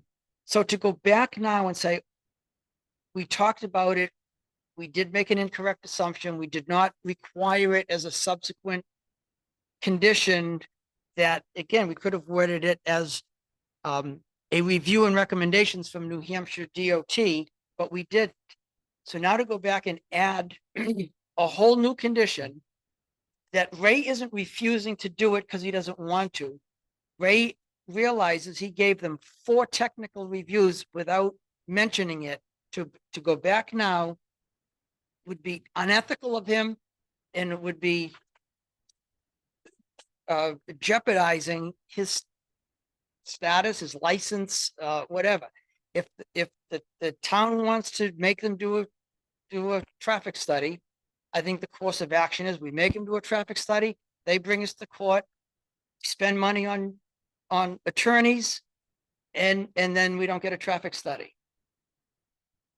I think those are our 2 choices, as I see it. We can make all the deal you want about this stuff, and you want it, and you raise chickening out, or whatever you want to say.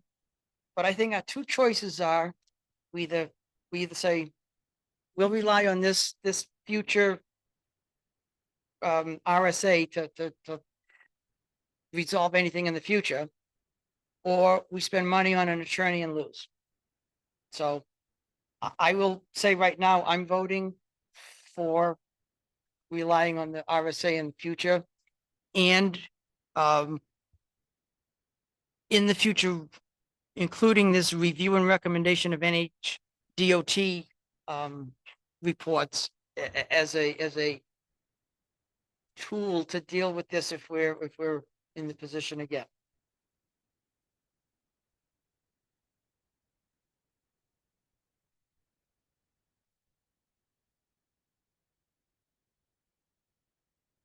I just can't. I can't support that only because I don't think that waiting till there's a problem, to resolve an issue is the right way to go. And doesn't matter when we do it.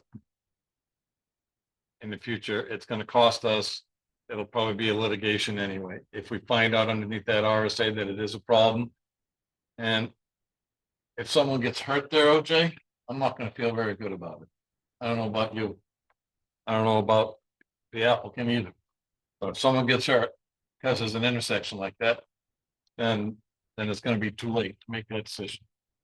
You know, we should have made that, everyone's gonna say at that point, we could have, would have, we should have, you know, look at it, see if there was something we could have done different. And to me, that's the right way to look at it. Okay, so I look at it the same way. We spend the money on an attorney, we lose the case. We've spent the money on the attorney, we should have the same intersection up. That the applicant's gonna wanna go to court, A, and not find a different way to resolve this. Rather than going to court, because he's gonna have to spend some money too.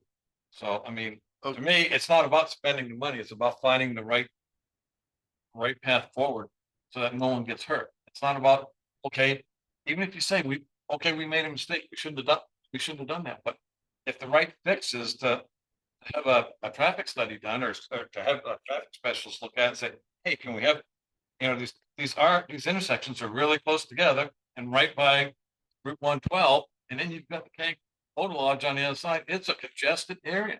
There's gotta be something different that can be proposed to be looked at before someone has a real bad, backing out of the Kank Motor Lodge, or, you know, I mean, coming off it's not there.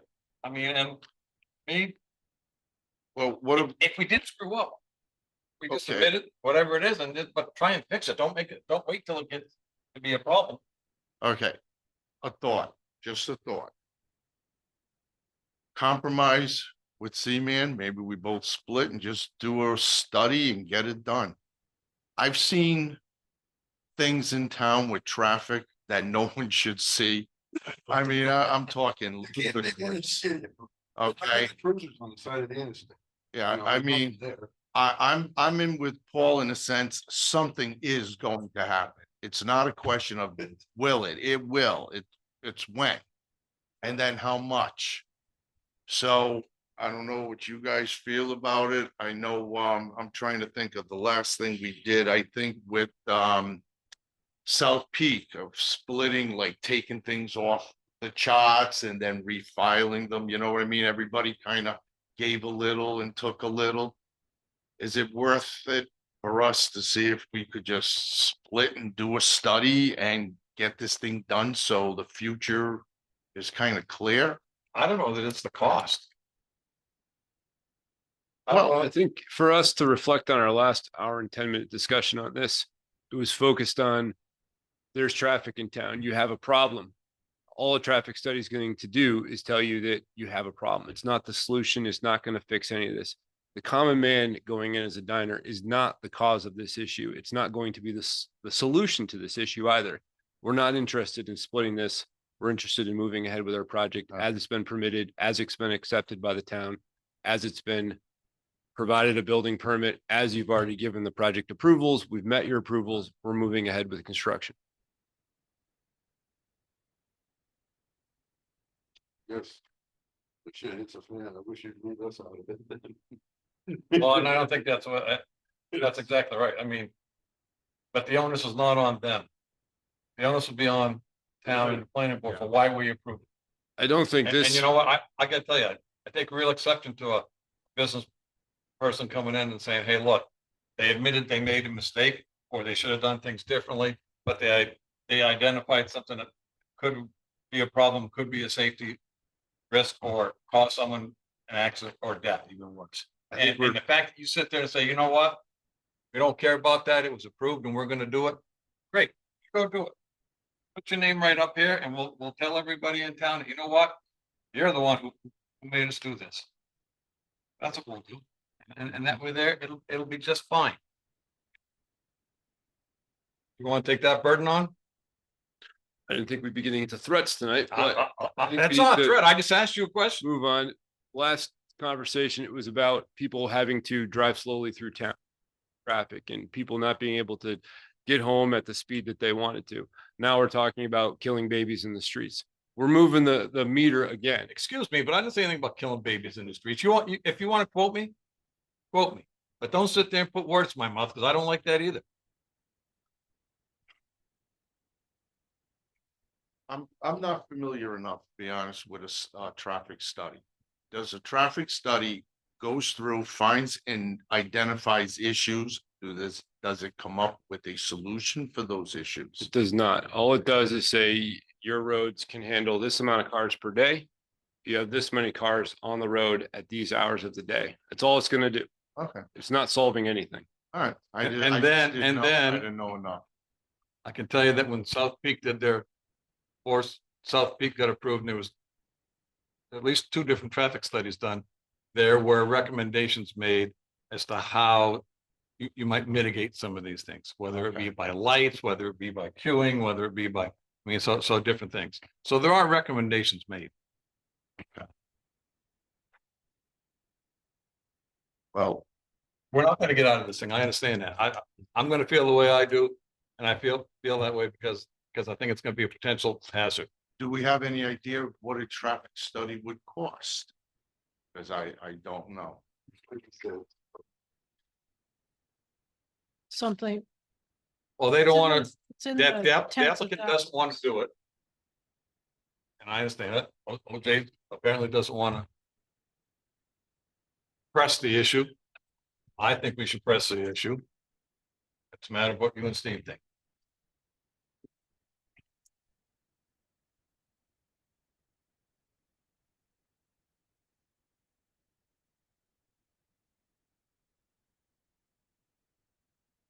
You don't want to press it.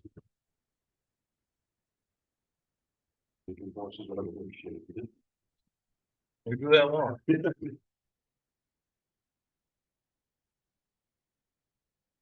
I don't know where to go.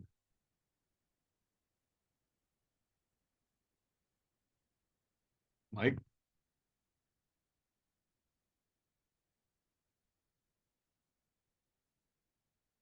I know something needs to be done. It does. Because I know there's gonna be issues. I know there is. See.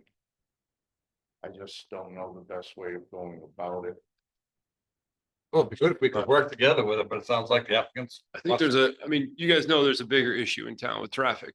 I think what Oh, should there be is, done right. is, you guys can reach out and get a grant. You can take money and the town can do a bigger study globally and look at traffic.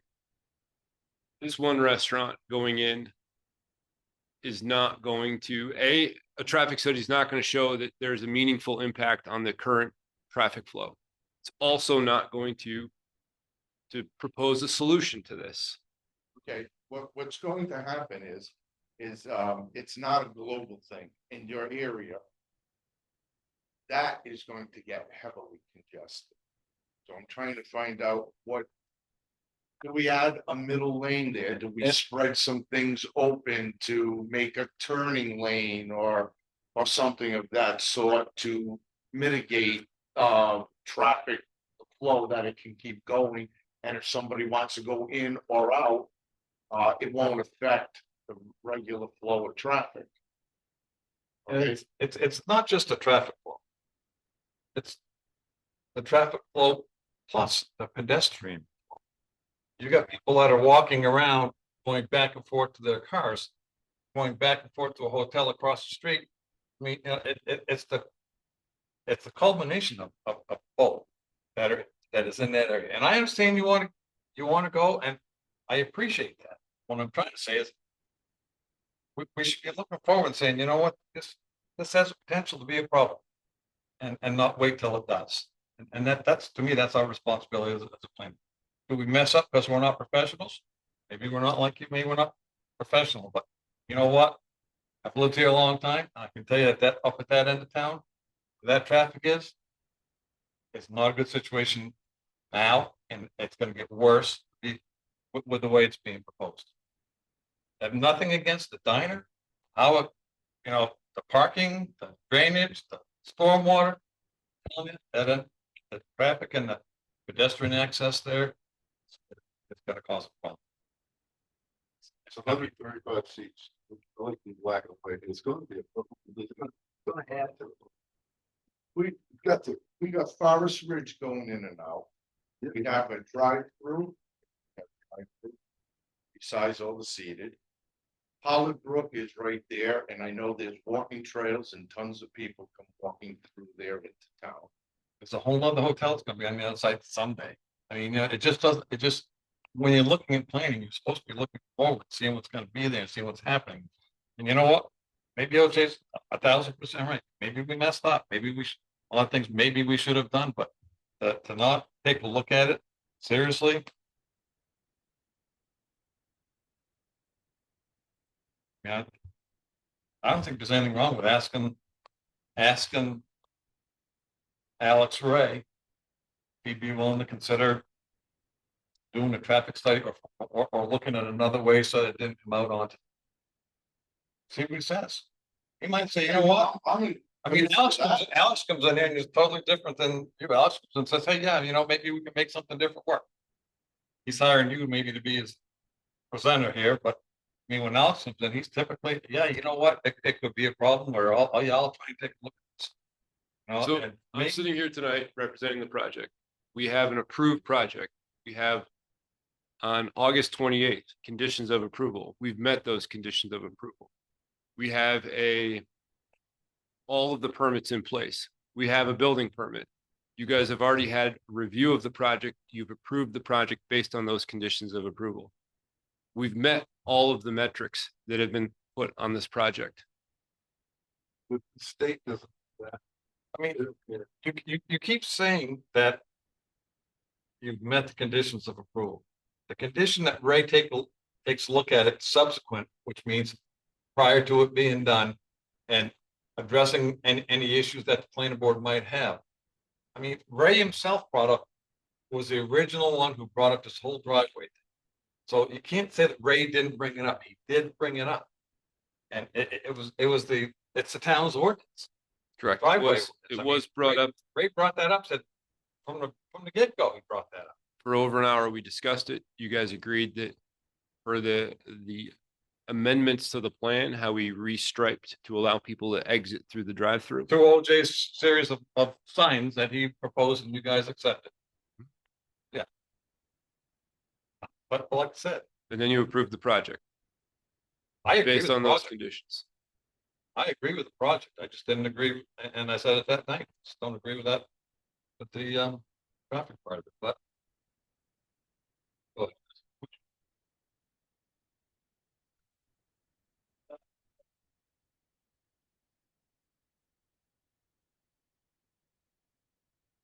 Yeah, the site plan review was approved for what was gonna be the Fairfield, but now is gonna be the Home 2 Suites, and that's right next, right across the street. You're gonna share that, the bottom of Forest Ridge. And that he has been going back and forth with Ray, and he's been on the verge of submitting that his permit for a couple of years now. He was waiting for some of the prices to go down, and now he's said he's ready to pull the trigger. So I'm expecting it any day. And then the other guy across the street, which is can't remember. Right? What? Oh, No. David Rodman's place, The mothership? Site the plan. mothership, yeah. He has not come for site plan review yet, but he's been doing a lot of the pre-work, the engineering work, figuring out the water and sewer. And he was part of the study about trying to figure out whether there was an actual constriction here. And, can't remember if it was the water pipe or the sewer. pipe. sewer. Just seriously, because So that. Went from a 12 to study's 13. already done, so. Fine. The amount of activity is quite done by hotels and moving intersection in that mix. To look for the north. It is. Yeah, so in that true mix right there, could be 4 parties. That ultimately are gonna be affected in some fashion. So it makes sense to me. Okay, guys, you're gonna go with your project, you're doing your project. Let's look at these four as a whole. Say, guys, we're all gonna have a problem here. Okay, we all know it. Didn't us, we don't, so we all look at this together, separate. Say, how do you wanna work with this? And get something that's gonna work for everybody, so nobody gets killed. I mean, that might make sense, in a planning sense. Say, guys, okay, sure, we missed it, whatever the case is, we missed it down here too. Let's go forward and say, we're gonna have a problem, and we're gonna have more coming in, so let's quickly just, then we say, if we did a study, the study doesn't do much for it. However, there is a patent thing that has to be developed, and it may be much bigger than anybody anticipates. On the volume, people coming and going, added by the hotels. Then say, okay, the cost to do this is X. Okay, now, it's gonna be X, we're gonna do, we don't know. Old people, my people, put the cases together, say, guys, you're gonna have a problem, how do you wanna get this done? Collectively. I mean, that's kind of where you're headed. And you still have the site plan review to do for the hotel just north.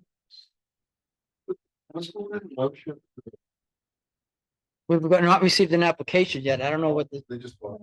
They came in under conceptual.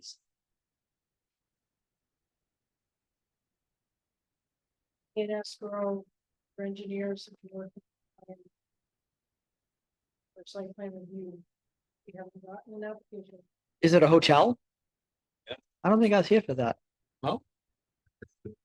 It, look, I think it started, It's the guy who owns the it's called, hotel, the Holiday Inn Express. Same guy. going to the mothership? Wait, no, you're talking about the one right next door. I was there for that conceptual, the mothership. The mothership.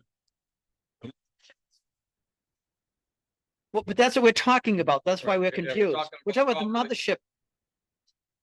I was there, We were talking I was about there that. for that conceptual. What's happening with the mothership? There's no conceptual on. Okay, that's what I understood it being. But just going back to what you said, the only puzzle piece up there that's going to come before this board will be at some point, maybe the mothership. They've got their permit, the Home Suites has their permit, Does not have, they don't have a. but that's not up at that intersection. I understand what you're saying. It, Right there.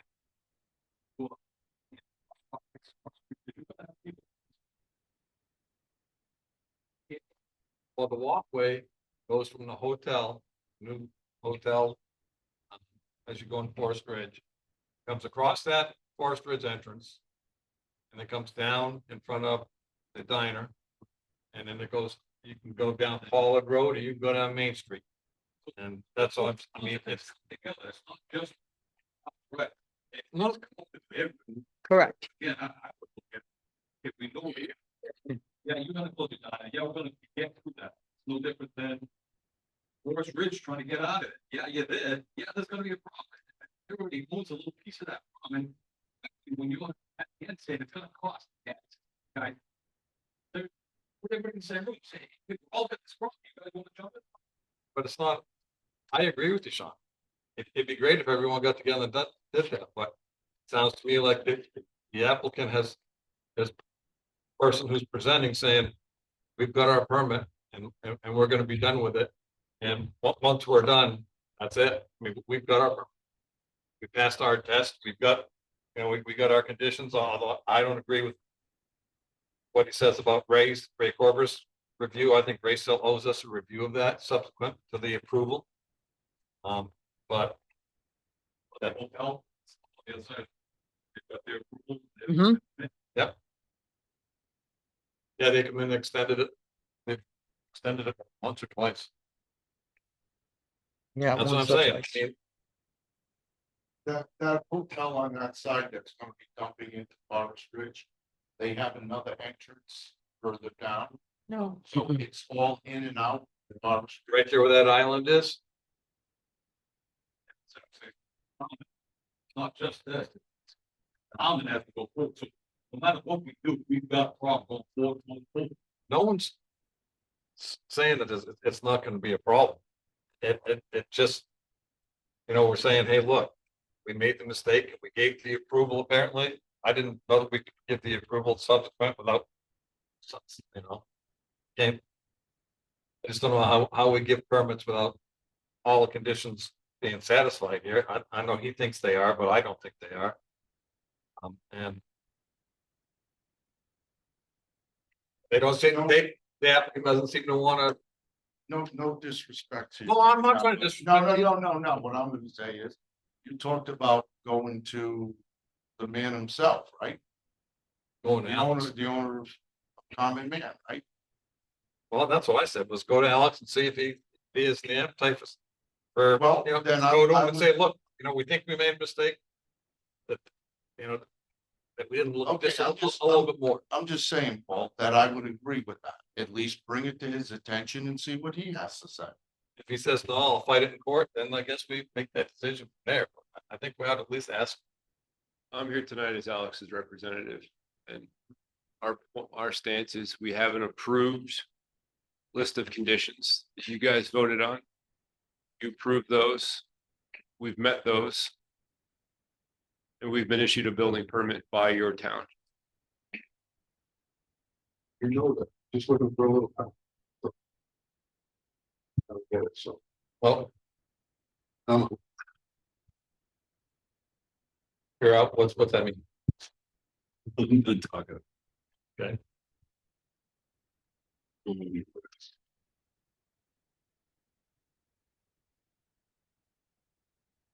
I guess. What are you saying, Mike? The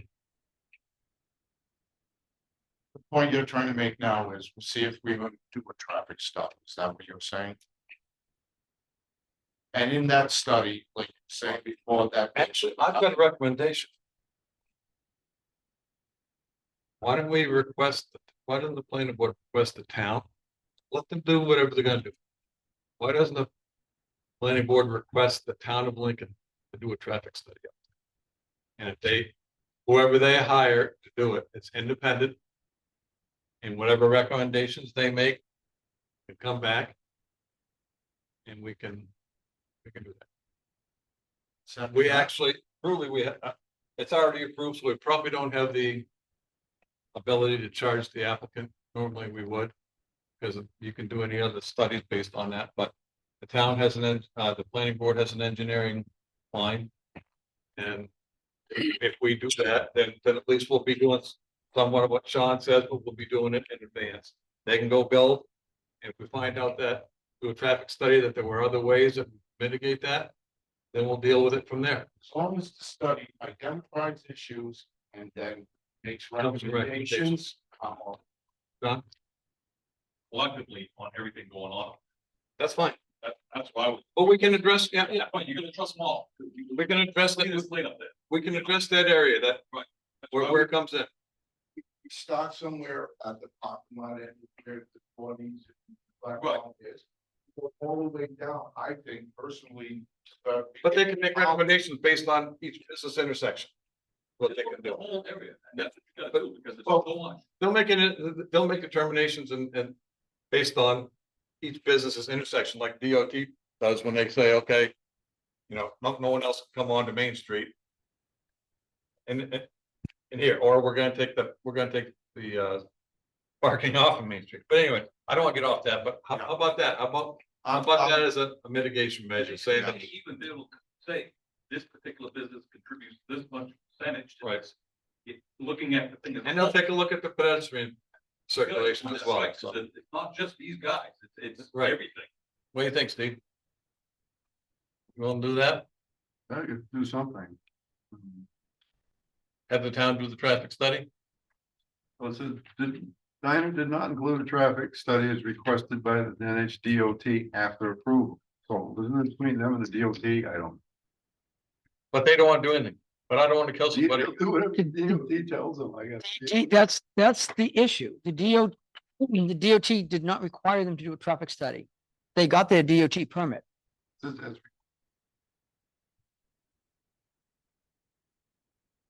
I don't believe that's correct. I don't understand.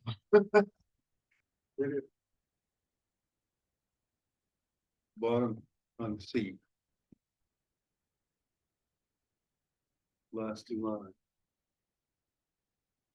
We did not hear from DOT about the traffic study until after. DOT received notice about the hearing as a matter. And they responded the day before and the night before, saying, you know, they need the permit, driveway permit. Which is what they have. And afterwards, you know, like an afterwards. 2 or 3 weeks later. We got an email.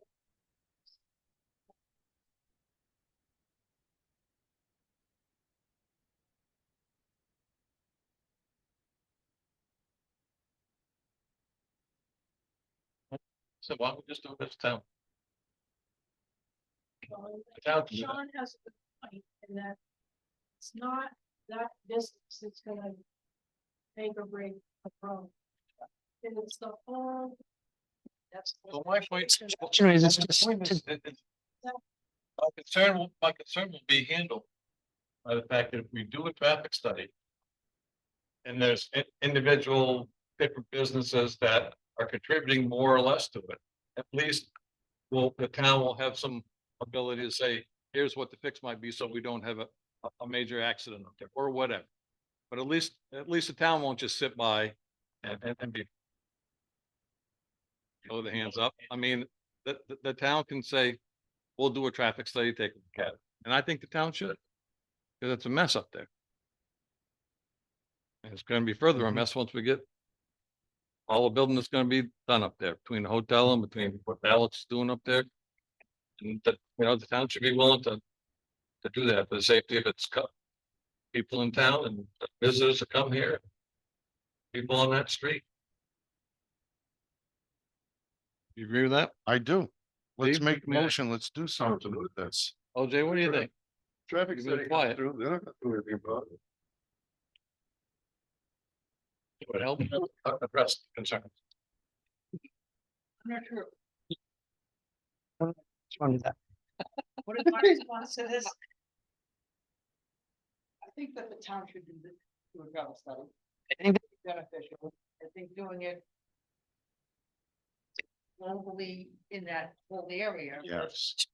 Just the, from the new diner. What's needed. Do that The intersection. whole intersection, 2 intersections. Orchard Road and Mullen Road. Forest Ridge Road is. Yeah, I suppose you could get in. The only reason I was saying, That's, I mean, if you're talking about. no, I was saying it was private. That's why I would thought that. But you're right. No, I'm fine with that. There and the diner, And see how the pedestrian survey goes through the, yeah, I would agree with that. my question is.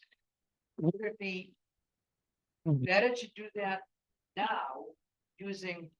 Projections of the new diner, projections of the new hotel, projections of the additional 200-300 units of or should we wait? 2 years, 3 years? When there's actual traffic counts from the diner, actual traffic, an actual hotel. The traffic counts, and I don't know how many of the 200 units we built up at Forest Ridge in that time period, more will. So we get more of an actual traffic count instead of projected traffic count. Well, I think what they'll do is they'll take a look at what. Won't they do? They'll put their traffic counters out there now.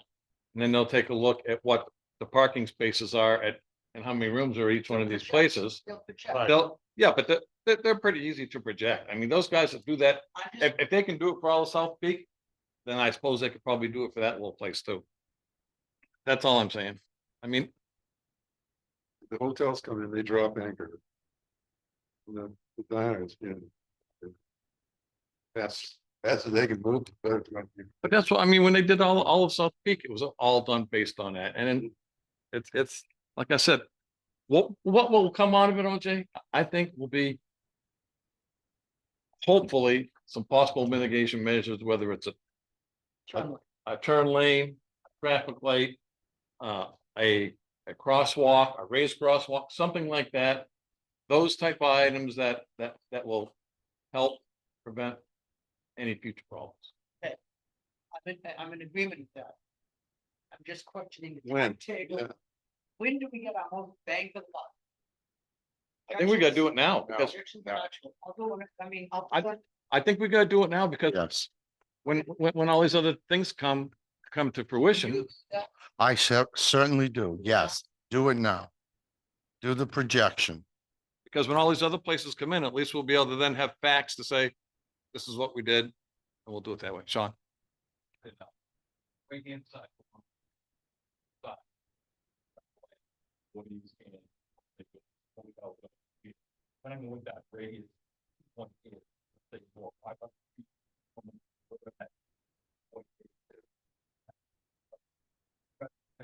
Is there There is. Yeah, that should be, something should be on before that. I think the town should do it, and so that they know what the problem. Just to clarify on your question. There's an approved condo development for that piece of land. The access is onto the road that goes into South Peak and over the bridge. Okay, so that land. Right, So that's down here. right, it's gonna, That's not gonna affect that area. traffic is gonna come this way to South Peak Road of. What's the guy's name? Cooper Memorial. Memorial. And then exit out there. So at that point, you were gonna establish, there will be no access impacting this video because we're not gonna allow it. Going forward, to get plan. Okay, so that land was approved for 78 duplex units. However, Mark Bogosian bought that land, and that land, he has plans for, conceptually, he shared with us. He wanted to put another hotel there. That land should be part of this traffic study. And Yes. yes, and he wants to put like pickleball courts, amenities that would serve South Peak people. That would be their on Route 112 base for South Peak. That's what he said initially. But it would have a lot of amenities that would be available to anybody who uses his other hotel, which he wants to build there. And the 17 single family units that he wants to build there. And all the amenities for the South Peak people up here, and then everybody that's gonna be there. But I'm looking at just the impact zone. I know that it should be included, Should be included. is my point. Mhm. So though that, I would include that in this study. I want, right, how far are you gonna go here? I Wait, thought, wait. I agree, that needs to be studied. It's already been discussed that because that was approved for duplexes 78 or whatever the number was. And that's not what he intends to build. He needs to come back to site plan review. and at that And time, he, I believe in that conceptual review, that he expects us to require a traffic study. Right. For that. for that new one, So it's gonna be impacted that area. So Yeah. that's all. So he will do a traffic study for Cooper Memorial Drive and Route 112. Down here. he'll do that. Yeah, So Yeah. I'm saying, what's up there? I would say let's leave that one alone because that's gonna be studied. I want, right, I would say Focus on. the intersection of Pollard Road. So from the intersection of, from Pollard Road. To Route 112. To Forest Ridge Drive, in that area. That radius. I'll make a motion that we ask the selectmen to. Conduct a traffic study. On that. In those intersections. I'll second that. A motion and second. All those, Well, Go why ahead. wouldn't we go a little bit further out. In order to, Further out which way? well, further out, say towards Pollard Brooks entrance. Out past Forest Ridge. In order to say, and the traffic, as the traffic is. Well, that's already built. That's already built. So when they're doing the traffic study, that they'll take into what's already built there. Okay, You know because what I'm saying? I'm thinking there's gonna end up having to be width in multiple lanes that are gonna be added in as Oh. as a possibility. That's already been discussed by the DOT, but And again, we're looking for their traffic study, we're looking at the traffic study with some Yes. recommendations of Right. mitigation. If they're adding a turn lane, Yeah, or they're adding lights, they will say, well, it needs to be, the turn lane. all right, so Back so many feet, or needs to be double lane so many feet, or whatever. I don't think that. the only reason why I'm saying that is when Paul, you guys just mentioned that area of just Pollard and Forest Ridge. I think there's gonna be more area that's gonna be affected, that's all. well, that's a big, I mean, OJ's right about that. Forest Ridge. I mean, there's a lot more to be developed up there. Yeah. When you look down over the hill, that's already pretty much developed. It can't get, they can't go any more down there. So when they do their study, they'll take a look at what they have there, what the current conditions are today. You know, and they'll take a look at Route 112. They'll put their traffic counters across there and say, this is what we got. And they'll compare that to what they've had prior for South Peak. They'll take a look at those too and say, this is what we assumed back then, and this is what we're getting now. My experience. But anyway, All right, well, motion and second, I second. all those in favor? Aye. Aye. Yeah. All right. So I guess you're all Yeah. set to keep proceeding, and the Thank town will you. just do what they need to do. You too. Okay, next item on the agenda. Conceptual property owner. 557 US Route 3 map. 104 lot 106 owned by. How you pronounce that? Ankit Ankit Hospitality. Ankit Hospitality LLC DBA doing business at Days End, US Route 3, Lincoln, New Hampshire. Tenant application, Ron West. Is Ron West here? No, Nope. I thought he was gonna be here. I know what his question is, and I'm just gonna ask it anyway, because it's gonna be like, anyway, so I'm just gonna ask it. So the Ankit Hospitality only has, I mean, I do have a map here if anybody wants to see it. They only have 393 feet of frontage along Route 3. And in the past, it's just been one business. And so they do have a sign, freestanding sign. Well, I think I should give you this map because it'll be a lot easier to explain.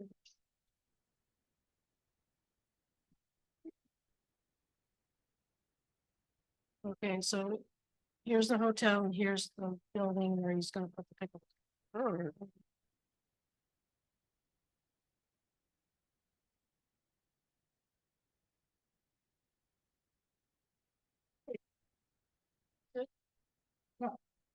The big green room, isn't it? Yeah, because these are the tennis courts.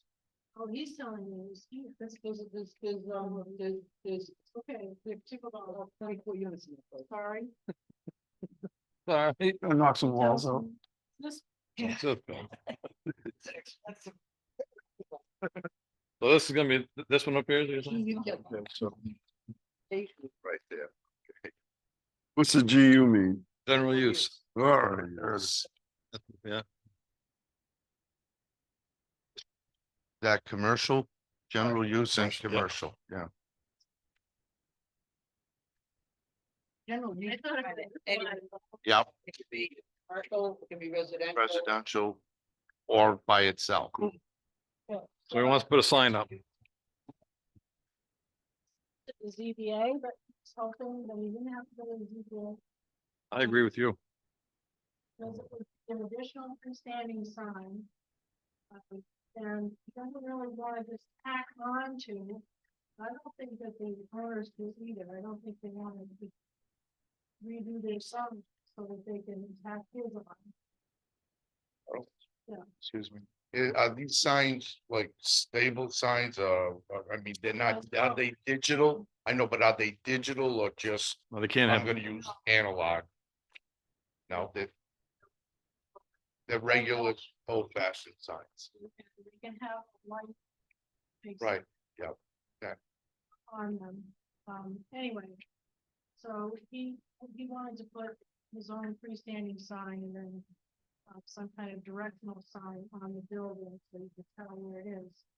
And the directional signs are, that are allowed are pretty small and kind of more discreet. And also I think that they're part of the accepted.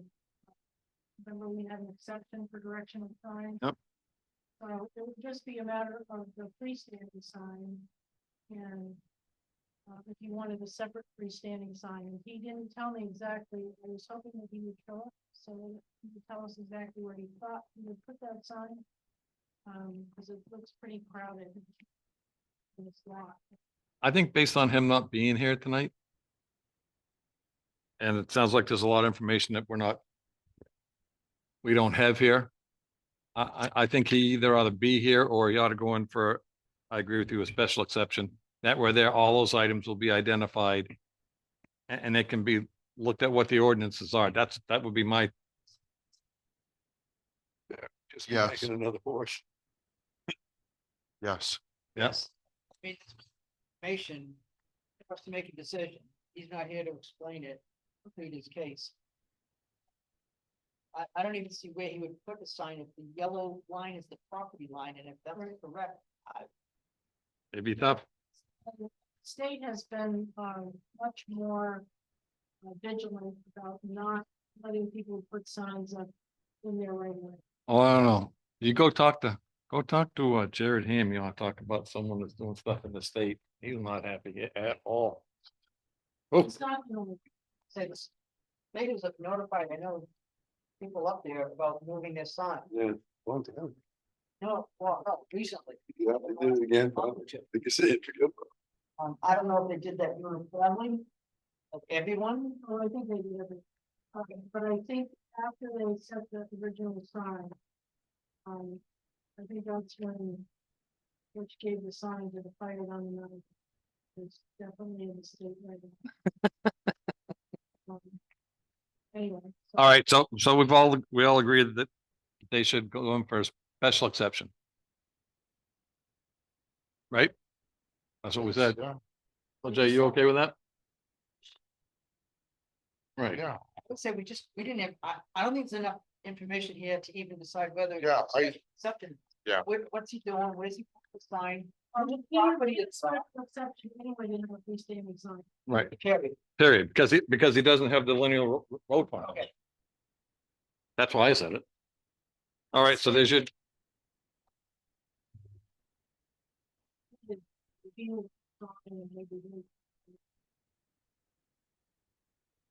okay, so we need to come in for special exception. You okay with that? Yep. All right, was easy. public participation. Yes, Sean.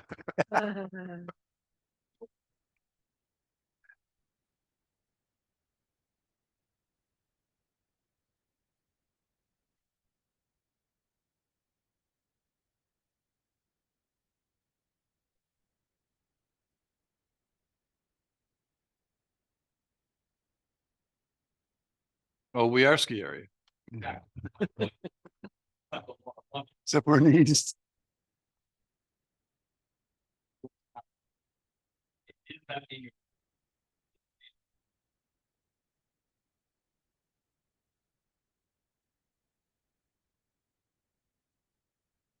We're due in a year or two for an update master plan, so we're saving up money for it.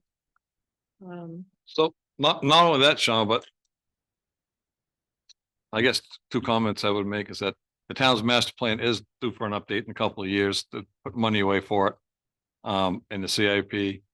But there are master plans also that are part of South Peak.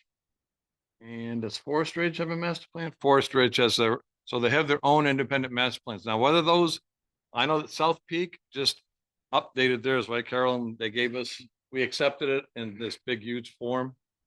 So South Peaks has been semi-revised. I don't know that Forest Ridge has anything done with that, do you? Nothing. So there are some outstanding issues, within the town, but you're right. I mean, oh yeah, it's hard. It's hard to plan this. And that's why it's tough. I mean, if you want to think of what it was like when I was a kid growing up here, I mean, the sidewalks folded up at 7 o'clock at night. You couldn't find a car on it. I mean, so a lot's changed, but and I know that one of the big things hanging over the town of Lincoln on Main Street is that the state of New Hampshire DOT could come up at any time and take all the parking off of Main Street. And to me, that would be a travesty for a lot of the businesses that are on Main Street, but they could do that, right? That's within their purview. So, I mean, it's the needle we thread is tough. No.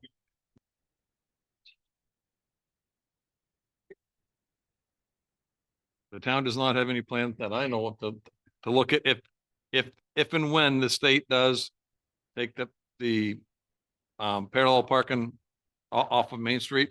There's no plan as to where that additional parking would go. I mean, it's going to be a mess, I think, if that ever happens. I can't imagine the state do you really think the state would just do that? I mean, I can't imagine the state DOT would just come to the town and say, within 24 months, we're gonna take that off there and you're just gonna have to figure it out. I would hope they would. That's what they tell us when we complain to them.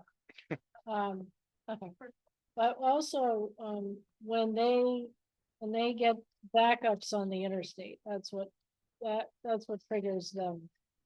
When we get traffic backed up on the interstate. I've seen it over a mile long coming off of 32. Right. I'm going southbound and you just see cars waiting and waiting and waiting. That's why I said, I've seen an awful lot of things going on, especially with out-of-staters. They do not have the respect and things that Lincoln people or New Hampshire people have. That's for damn sure. They can't complain about that so much though. You go by Academy Lake, it's 2 exits. And they're both backed up on the interstate. It's 4 lanes there and they got 2 of those. It goes back a long. But I mean, you take a look at the White Mountain National Forest Service. Huge in acres, Yeah. small in parking lots, and they get filled up so bad they just pour right out onto the tank, and sometimes you can't even get by. And people are walking down the roads, even from Fort Bridge, they expanded that. And then now people are parking down both sides of the road and they walk right in the road. And it's what? We don't have to build it. The thing is, Sean, it's here. But this isn't what's here to me is what draws the people. It's what draws the people here. It's not the housing. Lincoln's unique in a lot of ways because it has a lot of White Mountain National Forests. They can hike, they can bike, they can ski, they can get in the river and fish and swim, and well, some places They can stand in line. They like that. yeah, and it's so what people come here to see is the natural resource, and they come to see the leaves. I've always wanted to sit on Main Street with bags of leaves at foliage time and write $5 on each one to see if they take it. My neighbor was filling boxes, sending it to his friends down in Texas. Really? They have fixes for all of this stuff. They've been through a lot of something now, though.